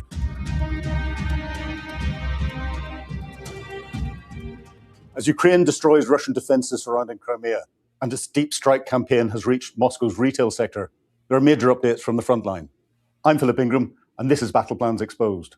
Now, welcome to our milestone 50th episode. It comes in a week where paranoid Vladimir Putin was forced to substitute a real submarine for a poster of one at his once proud naval parade. The despot also lost his cool in a public speech as it emerged that Russia suffered over 140,000 casualties between January and May this year. Ukraine continues to ramp up its deep strikes campaign into Russia, bringing Putin's economy to its knees. Today's maps focus on Ukraine's full-scale defense of key settlements in the Donetsk region and a new strategy being implemented in the Crimea Peninsula, and Ukraine's plan to blitz Russia. But first, let's look at what's been happening on the front lines. This dramatic footage, captured directly from aboard a speeding Russian military train, shows the vehicle hurtling down the tracks engulfed in towering flames after its fuel tanker convoy was struck deep in occupied Ukraine.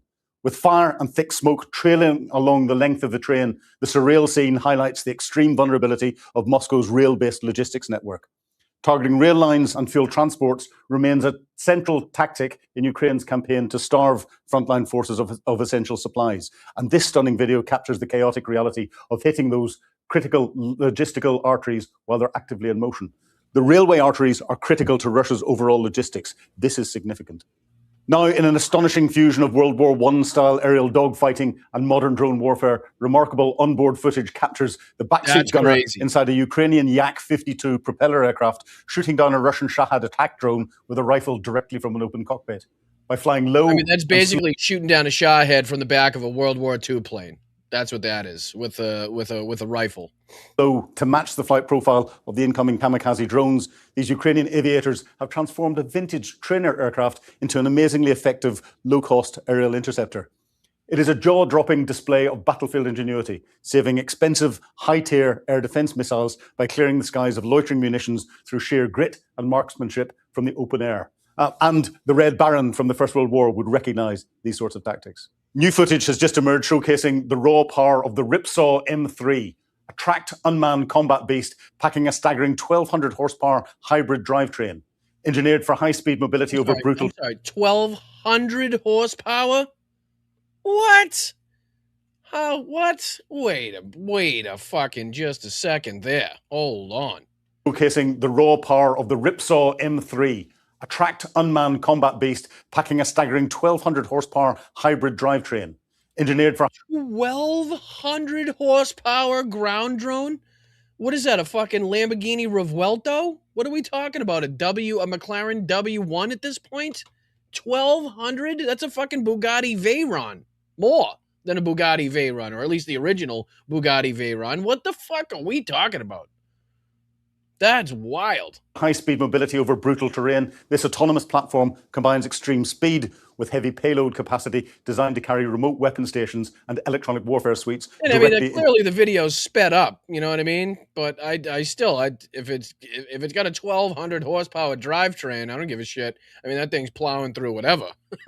To high-risk zones. Given Ukraine's explosive surge in domestic defense innovation and rapid-scale robotic production, manufacturing and adapting a platform of this caliber is well within the reach of Ukrainian engineers who are already revolutionizing unmanned warfare under the utmost demanding conditions. And this is taking combat to the Russians without putting Ukrainian manpower in danger. This grainy night vision footage captures the tense atmosphere in the Polish defense room as air raid sirens blare across the Lubin region. A Russian Kh-101 cruise missile appears to veer west, penetrating roughly 100 kilometers deep into NATO airspace. A standby Polish... This is, again, the missile that we were talking about that strayed into Polish territory in and around Lublin, that struck not far from where the train that, you know, that people take, I took in particular, to get out of Ukraine and ultimately into Warsaw, where that passes by. So this struck into a field. I think Kaylin Robertson actually went to the field and saw the site in which it struck, but still, it really brings it home where, you know, you think you may be out of harm's way. A lot of these people may think they're out of harm's way at this point, but really you just never know with the, you know, with a stray missile, a stray drone, one that's been shot down, debris. You never know at this point what the Russians are capable of. Teams scrambled to intercept, but it was too late. Daylight footage reveals the aftermath in the Towana Kolina, where a wide crater sits carved into a quiet farm field surrounded by charred missile debris and military search teams. The crater is enormous. The warhead in the Kh-101 is significant. And the fact that it went 100 kilometers into NATO airspace, this was not a deliberate attack by the Russians, so would not automatically trigger Article 5, but it shows the danger that there is with Russian missiles flying around close to NATO's borders. For once, here's a piece of drone footage that doesn't end in a horrific destruction. High above the devastated streets of Kostyantynivka, one of the most fiercely contested sectors on the Eastern Front, a Ukrainian drone operator spotted a solitary dog navigating the ruins. In a rare break from surveillance and strike missions, the pilot navigated their drone to deliver a precisely targeted payload of food directly to the stranded animal. Oh, that's in a war amazing. That's amazing. Something that you're not likely ever to see coming out of the Russian side either, I'll have you know. You know, just the show of humanity there. You know, the Ukrainian the Ukrainian drone operator that happened to be going through this section of Kostyantynivka, again, should show you that the Russians do not have complete and total control of Kostyantynivka as much as they've said they have for, 2 months at this point in time. Like, if you still got operations that you can see like this, where Ukrainian drone operators are utilizing their time, whatever the time that they have, to, again, feed the dogs, the stray dogs and the animals that are in this area that have been, likely abandoned because of the necessity to get out of that area quickly, the inability to bring the pets with them wherever they were going, whatever the situation may be. But, just a little show of humanity here by the Ukrainian drone operator, dropping, I don't know, hopefully I'm just assuming a T-bone steak for this dog at this point. Defined by relentless high-tech attrition, this quiet act of frontline compassion serves as a powerful reminder of the humanity enduring amid the chaos we are seeing. This isn't the first time that drones have been used to drop aid. They've been used to drop bottles of water to Russian soldiers, and then instructions. Looks like a fucking young black bear. You know what I mean? How they surrender, or bottles of water and first aid kits to Ukrainian soldiers on the front line. But here we see the Ukrainians will look after the animals that are suffering as much as the people. Now turning our focus to the front line in the Donetsk region, where Russia is preparing for an offensive. We talk about Donetsk a lot. 226 combat clashes in a single 24-hour window. Over 6,000 kamikaze drones deployed. Nearly 200 guided aerial bombs raining down on defense positions. Ukraine's fortress belt, the cities of Kostyantynivka, Kramatorsk, Sloviansk, and Lyman, is having to stand its ground. Right now, the Eastern Front in Ukraine is experiencing one of its most brutal high-intensity pushes this month. Russian forces have thrown everything into a massive effort to breach the defences in the Donetsk region. Their target? Break through the front line and endanger the critical stronghold of Dobropilya. But instead of a clean breakthrough, Russian assault columns ran directly into a calculated Ukrainian defence line, one that suppressed hundreds of drones, destroyed forward command points, and trapped Russian elements in deadly kill zones. To understand the resilience required on the ground, you first have to look at the sheer numbers.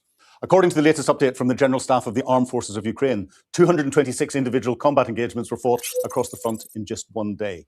Russia unleashed a wall of firepower, 59 airstrikes, dropping 190 heavy guided bombs alongside over 2,000 artillery barrages and more than 6,000. I gotta be honest. Like, the Russians better be careful what they wish for. I mean, this is another thing that I talked about with Phil in our interview on The Edge there, is the fact that, you know, they're having this much difficulty, the Russians are, and they haven't made it into, again, Kramatorsk. They haven't made it into Sloviansk. They haven't made it into Lyman.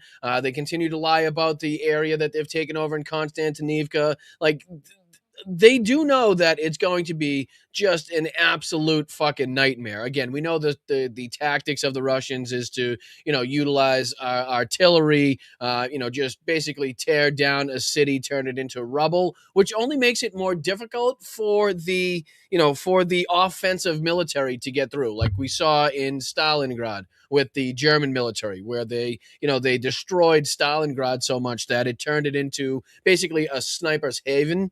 You know, they turned it into a defender's paradise. You couldn't tell what were roads. You couldn't use maps anymore. Everything was so indistinguishable. It was easy to get lost. It was easy to get turned around. It was easy to hide. So many different hiding places when you got just rubble on top of rubble on top of rubble. So it's making it more of, you know, they're just driving themselves headfirst into a bigger meat grinder, like, than the one they've already experienced, just getting to this level. So it's like, be careful what you wish for as far as the Russian military is concerned, because, you know, the Ukrainians have had a pretty substantial amount of time to defend, to develop defenses, defensive structures, you know, booby traps, whatever it may be, minefields, you name it, in this, you know, in this specific belt here. So, like I said, be careful what you wish for.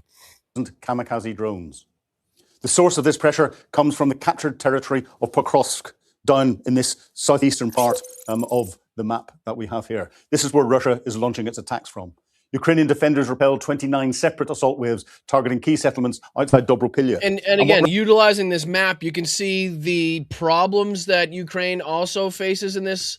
You know, this is down here in Pokrovsk, where you're looking at these arrows on the bottom left-hand side of your screen, going up into Dobropilya.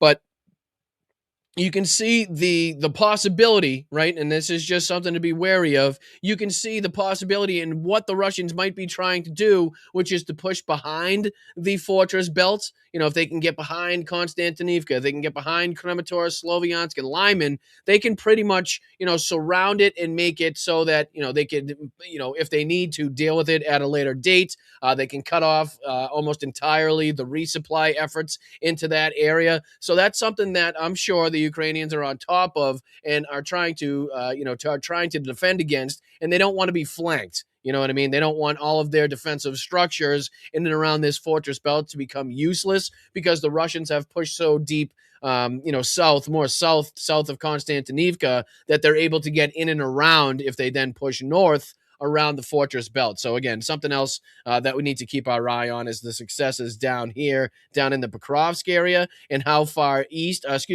west and how far north they're able to push. Because again, if that becomes, hopefully we don't ever see that, but I'm just saying, just in case, if that is something that is likely to be seen or is something that's likely to happen, you're going to have to start seeing, the soldiers in Sloviansk, Kramatorsk, and any remaining in and around Konstantinivka having to pull back and get to, whatever defensive lines may exist after that. You know what I mean? Because we've talked about, after the fortress belt, it being a pretty wide open area. as far as territory, as far as the geography is concerned, and it would make it pretty easy again for the Russians, or at least easier than they've seen, to push substantial distances, more bigger distances than they've able to be that they're able to achieve in the areas that they're in right now. So obviously a huge point of concern for the Ukrainians, something that, like I said, I'm sure they have their eyes on. I'm sure they've already are trying to mitigate against, defend against. And we'll keep our eye on it as that's concerned. But let's see what else the Sun has for us as far as information from the front line in this area. Russia is trying to do here, if you can see on the map, is to try and hook around the outside of these fortress belt cities, with a focus on Belyaesk. And no, I didn't see this video beforehand. No, I typically, as always, watch these with you. If anything, I'll see like the first 30 seconds to a minute, and I'll be like, yeah, that seems like something we could watch. We don't want to watch that type of shit. But again, it doesn't take a military strategist, a military genius to see what they're attempting to do, because they know the problems that they're facing. They know what kind of a fight they're up against if, in fact, they are forced to, and if they do ever get to that point, have to fight their way through Kramator, Sloviansk, Lyman, and continued in and around these towns, past Konstantinivka. North of Pokrovsk, simultaneously, another 27 enemy assaults were stopped dead in their tracks near Konstantinivka, Ilyanivka, and Stepanivka. Why is Russia pushing so hard here? The answer lies in the strategic value of Dobropilya. Dobropilya serves as a crucial anchor for the entire Ukrainian defense network in the Donetsk region. And the Donetsk region covers part of what Russia has captured in this area here, but the area that Russia hasn't captured that we can see in the lighter coloring here. If Dobropilya were to fall, it would create a domino effect, exposing supply routes and compromising adjacent defense sectors, freeing Russian forces to advance north. Recognizing this, the Russian command launched a multi-pronged assault, attempting to bypass fortified positions using small unit tactics, motorcycles, all-terrain vehicles, and mechanized spearheads to rapidly close the distance. Instead of allowing Russian assault groups to establish a foothold, Ukrainian operators channeled the enemy units directly into pre-sighted artillery kill boxes and dense minefields. Mechanized breakthroughs were blunted, with Ukrainian forces destroying armored combat vehicles, heavy equipment, and armored bridge layers before they could bridge defensive gaps. And when you analyze the detail of what happened in this region, crazy how this war has changed too, right? I mean, you remember the days, anybody that's been following this long enough, remember when it was tank on tank. We were looking at APC on APC. Now it's basically strictly, drones, right? It's now strictly tanks being taken out by drones, motorcycles being taken out by drones, drones watching drones. So it's crazy to see how this war has progressed. I know it's been a long war. We're talking about a war longer in period in time than World War II, if I'm not mistaken, at this point in time. So, it's had time to progress and for the technology to progress. And it's similar to what you see in wars this long anyway. World War II in particular saw a rapid progression of technology. I think lesser so in like Vietnam, Iraq, Afghanistan. Not to say that didn't produce its technological advancements and obviously new age weaponry that we still see in use today. But I don't think it was at the levels in which that we saw advancements on both sides, trying to play that cat and mouse game that we saw in World War II. I think this is more comparable to that than either of the other battles, either of the other wars that we talked about there. The use of armored forces, the Russians were quite bold. They brought about a brigade's worth of capability up and an armored regiment's worth of capability in, and lost. Again, and this is what we're seeing here. This is already in play, what we're talking about as far as Ukraine recognizing what Russia is trying to do and sending in the appropriate forces, right? Sending in the appropriate drone units, having the appropriate people in place to mitigate, to defend against these type of attacks. So when we say hopefully they, obviously they understand this, and hopefully there's, defenses in place and things that they've seen coming already, that we're already seeing it. I'm just expressing, my hopes out loud as far as, where this fight goes and who prevails ultimately, obviously. But this is already what we're seeing in play, is the fact that Ukraine is able to thwart, to blunt these efforts, and to make it as difficult as it's been for the Russians even to get to this point. So. at least an armoured company, if not more's worth of equipment and more manpower. The Ukrainians blunted their bold move to try and hook round the outside of these fortress-built cities. In several sectors near Pokrovsk, the Ukrainian defence wasn't just static, it was dynamic and deadly. Ukrainian troops successfully encircled and trapped Russian assault detachments that had overextended beyond their supporting lines. Once isolated, these units found themselves cut off from supply and under continuous fire. The tactical attrition inflicted by Ukrainian forces on the Pokrovsk axis in just 24 hours tells the story. 32 Russian soldiers eliminated and dozens wounded in localized counteractions. 27 personal shelters completely destroyed, with an additional 161 heavily damaged. 3 Russian drone control points targeted and knocked out, severely degrading local enemy aerial coordination. 6 enemy artillery systems damaged alongside crucial fuel depots and specialized military equipment. And those are recent strikes, as you're seeing on the video up in the left-hand side there, the left-hand corner. Like, those are recent strikes that this guy's passing. I mean, you can tell by the way that the fire's cooking off. 3 Russian drone control points targeted and knocked out, left. severely degrading local enemy. Recent strike right there, clearly a recent strike. You can see one not too far down the road burning as well. That's probably the next one that they come up on. 6 enemy artillery systems damaged alongside this one crucial right here. So that's a recent strike, clearly. Fuel depots and specialized military equipment.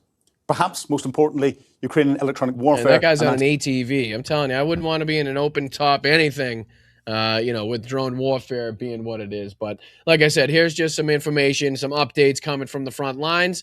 We try to take the good with the bad here at Blunt Politics. We try to keep you as based in reality and up to speed as what's going on, every aspect of this war, whether it's the air campaign, whether it's Ukrainian strikes into occupied Ukraine, whether it's Ukrainian strikes into Russia proper, or again, it's the strikes from Russia going into Kyiv, going into Lviv, going into Kramatorsk, Sloviansk, or if, again, we're talking about, in general, this fight on the front lines between, Pokrovsk and Lyman specifically, and then obviously down in Crimea with the resupply, the fuel shortages, the wild berries. We're trying to keep you up to date on all of the different aspects. So, it's I think, like I tried to explain yesterday, I think both sides at this point would have kind of a reason or an argument in a debate to argue their side and which side is benefiting now. If you look at the overarching war, the fact that, Russia was within the area, the distance of Kyiv that we saw with their Russian armored column, and the fact that 5 years later they are where they are is, I think, a pretty clear indication that Ukraine has gone above and beyond what anybody expected and has done far greater job of defending against this Russian attack than anybody anticipated, which has given them, ample reason to suggest, and for people like me to suggest, that they're winning this war. But also there are the negative aspects. There are things on the front lines that we have to take a look at that are not great, that have to be defended against. We have to take a look at, obviously, the interceptor problem, the fact that, running out of Patriot missile interceptors, and the fact that Russia is trying to exploit that is not going to, is not a good thing, obviously, for the people of Ukraine, is only going to bring more death and destruction, and is something that we desperately need to find an answer to pretty quickly. But let's see if I can start thanking some people. I might even be able to get you guys out of here a couple minutes early tonight. Probably not, typically, because I yap a lot. But what are you going to do here? I do appreciate you guys for joining us. Thank you for sticking around, all of the Barnacles that do stick around to the end of the show, where we do, at the second half of the show, cover typically all things Ukraine-related like we did this evening. So what do you say here if we go over here and thank some people on Venmo that were kind enough to utilize this little QR code right there, that little thing right there. That's all you got to do. $1 or $2. That's all we ask for. Nancy, thank you so goddamn much. Look at Nancy sending in a tenner for your swear jar. You're cracking me up tonight. Well, I appreciate that, Nance. Thank you so much for watching. Thank you so much for everything you've done for not only me, but for this channel. W's in the chat for Nance there. And then, like I said earlier today, thank you to Brian. Thank you to Kathy over the last couple days. I want to say thank you to Nancy again. Dame Dog, who just sent in 10 as I'm speaking. Much appreciated, brother. Do thank you for everything that you've done. Yakov, Ricky, Roger, and Karen, Donna, everybody that's typically in there. Geneva, Suzanne, much appreciated. John McDonough for over the last couple days. Everybody that's responsible for keeping this independent channel going. You deserve all of the love, all of the appreciation, all of the gratitude, and I'm here to give it to you. So, all right, let's hop over here to YouTube. Thank you to Nick Rich, kicking it off in the right way here. Another pre-swear jar edition. Thank you for the $2, my brother. Thank you to Luis for being here for 28 months. Hey, Boston Brian, I'm hoping that November is a true blue wave and that everything is okay with Hal Sparks since he didn't have a live stream today. I just think he's dealing with a bunch of shit. You know what I mean? If knowing Hal, he's just got more on his plate. You know, his eyes were bigger than his stomach, if you will. I know he's dealing with trying to get a house in order. I know he's dealing with a lot with Summer, obviously, having lost his father not long. Like, he's dealing with a lot. So the fact that, he's not able to get to his 17 daily shows a day that he's got, I don't think I would be too worried. I think he's going to be all right. I think it was just maybe timing, things getting in the way, probably more construction that he had to do, something with Summer, anything like that. But I wouldn't worry too much, but I do appreciate you guys and everybody in the concern that you show, Luis. But thank you for being here for 28 months. Thank you to Jim in a personal swearing mood, and that just absolutely reflects my mood but probably at all times during the day, Jim. So that's why you fit so well in this community. So much appreciated, Jim. Good to see you in the Zoom the other night as well. Thank you to Pam, who says my dad and husband served two of my heroes. So again, seeing Donald Trump, do I still have that picture up? Yeah. So seeing this type of thing, in case you joined us late, this is what we're referencing in these comments, and Donald Trump trying to portray himself as this great distinguished military leader or general in this, literally standing in front of who is supposed to be, I believe, General Patton and General MacArthur there, but look absolutely nothing like either of them. But yeah, if this doesn't piss you off and is like, Midas Touch post, stolen valor from Mr. Bone Spurs, an insult to every man and woman who has worn the uniform. And I have to absolutely agree with that, right? Not having been fortunate enough myself to have the opportunity to serve in the armed forces for this nation, I can only imagine, and I can only kind of try to relay what I would believe the frustration and disrespect would be. Oh, thank you, Tom. Oh, was that Alyssa? Oh, thank you so much, Alyssa. Tom, the altar boy, that, good friend in the chat just sent in, or I should say Alyssa just sent in another $5 on Venmo. Says, hi, Brian. Love Alyssa. Much appreciated, Alyssa. Sending, obviously, good vibes your way, your dad's way. Hopefully he's recovering, and hopefully he didn't get in too much trouble by texting and chatting away the other day. I said I thought he was putting in there that he was going to get in some trouble. So thank you so much, Alyssa, for everything that you do and keeping us up to speed on what's going on with Tom. And again, please relay and give Tom our best, and please let us know if there's any way we can make him more comfortable or can help. Please let us know. So thank you so much, Alyssa. Great to see you in the chat as always. Much appreciated. So yeah, this is the picture in reference, in case you were wondering what is being talked about there, by Pam. So much appreciated, Pam. Thank you so much. And thank you to Moms as well, being here for 21 months. Let's fucking go, says Moms. Great to see you. Hope to see you in a Zoom sometime soon. I feel like we've been missing your face. We've been missing your liveliness in our Zoom chats as well. So hopefully we see you soon, Moms. Hopefully everything's okay. Please give a shout out to everybody. We love you. We appreciate you. And congratulations on 21 months. Thank you so much to Jim as well for the 5 gifted Boston Brian memberships. Let's go, Jim. Much appreciated, dude. Can't thank you enough for that, for making sure that, there's other people being engaged and get to, enjoy a Boston Brian membership as well. So thank you, Jim. Thank you to Chris Daly for the $2 contribution. And then rounding it out today, JD with the $10 with the Siempre Antifascista. Much appreciated, JD, as always. Thank you so much for everything you've done for this community. I can't thank you guys all enough. Please make sure you hit that like button, subscribe to the channel if you haven't done so already. If it's your first show checking this out, thank you so much for giving us the opportunity. Thank you so much for taking the time out of your day to spend a little bit here with us here at Blunt Politics. My name is Boston Brian. Thank you to the mods, as always. Thank you to everybody on Facebook, YouTube, Twitch, Instagram. Something was going on with Substack tonight, so my apologies. I still am not sure if anybody watches on there, so I don't know if that's really like hampering anybody's ability to watch the show. But again, if anybody does, check it out on Substack. My apologies for the inconvenience of it not being live tonight, but we'll get that figured out, squared away for the next one. Thank you guys so much for everything that you've done again for this show. Please make sure you stay loud, stay proud, stay aggressive, but keep your head on a swivel out there. We're just not pissed off enough, so get the fuck out of your seats and into the streets, okay? We need to take back the House and the Senate. And again, big shout out to Abdul El Sayed on his victory in Michigan. It just shows you, again, a little bit of where this country wants us to go.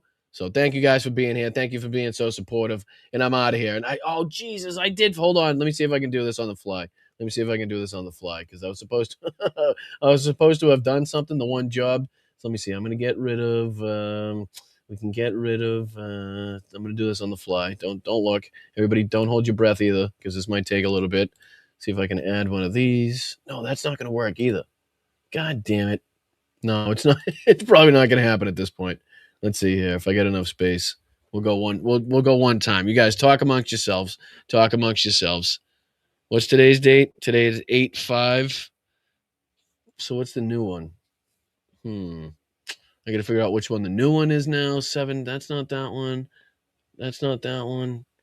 Shiza. All right. Well, it's not going to happen tonight. Let's just put it that way. I screwed up once again. So don't mind the fact that all of the Zoom dates on the graphics that you're about to see are from last month. I promise we will get them figured out at some point in time. We did successfully have our Zoom last Monday, so we were able to do that. So I have a couple days in order to get my shit together, I promise. So sorry for not having done that. My apologies. Like I said, I've been struggling to just keep my eyes open since I returned from Ukraine, so I'm lucky I made it here in the first place. But all right, hit that like button on the way out. I'll see you guys later. What's today? Today is Wednesday, so I'll see you tomorrow for the Thursday show, 2 p.m. here on the East Coast. That's 11 a.m. on the West Coast, somewhere in between, depending on where you live. So make sure you're checking us out. All right, thank you, guys. We're trying to get to 25K before midterms, so make sure that you're hitting that subscribe button. It's free to do so. Hit the notification bell as well, so that'll let you know when I go live. All right, I'll see you tomorrow. Much appreciated.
Вітаю, Бостон Брайан. Мій позивний танцор. Я представник 72-ї бригади.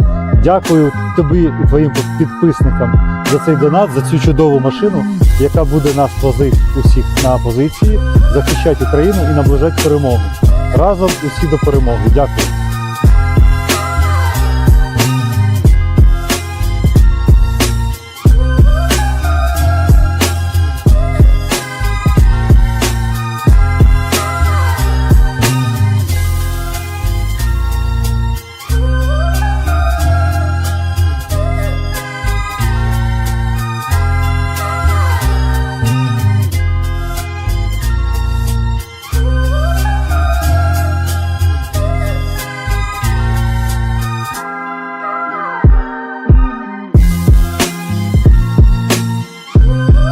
Gettysburg, what an unbelievable battle that was. The Battle of Gettysburg, what an unbelievable, I mean, it was so much and so interesting and so vicious and horrible and so beautiful in so many different ways. It represented such a big portion of the success of this country. Gettysburg, wow. I go to Gettysburg, Pennsylvania to look and to watch.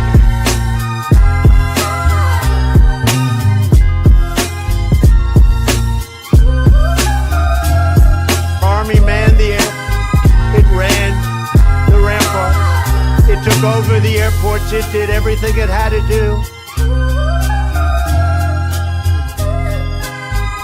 Brian, you're drunk. Вітаю, Бостон Брайан. Мій позивний танцор. Я представник 72-ї бригади.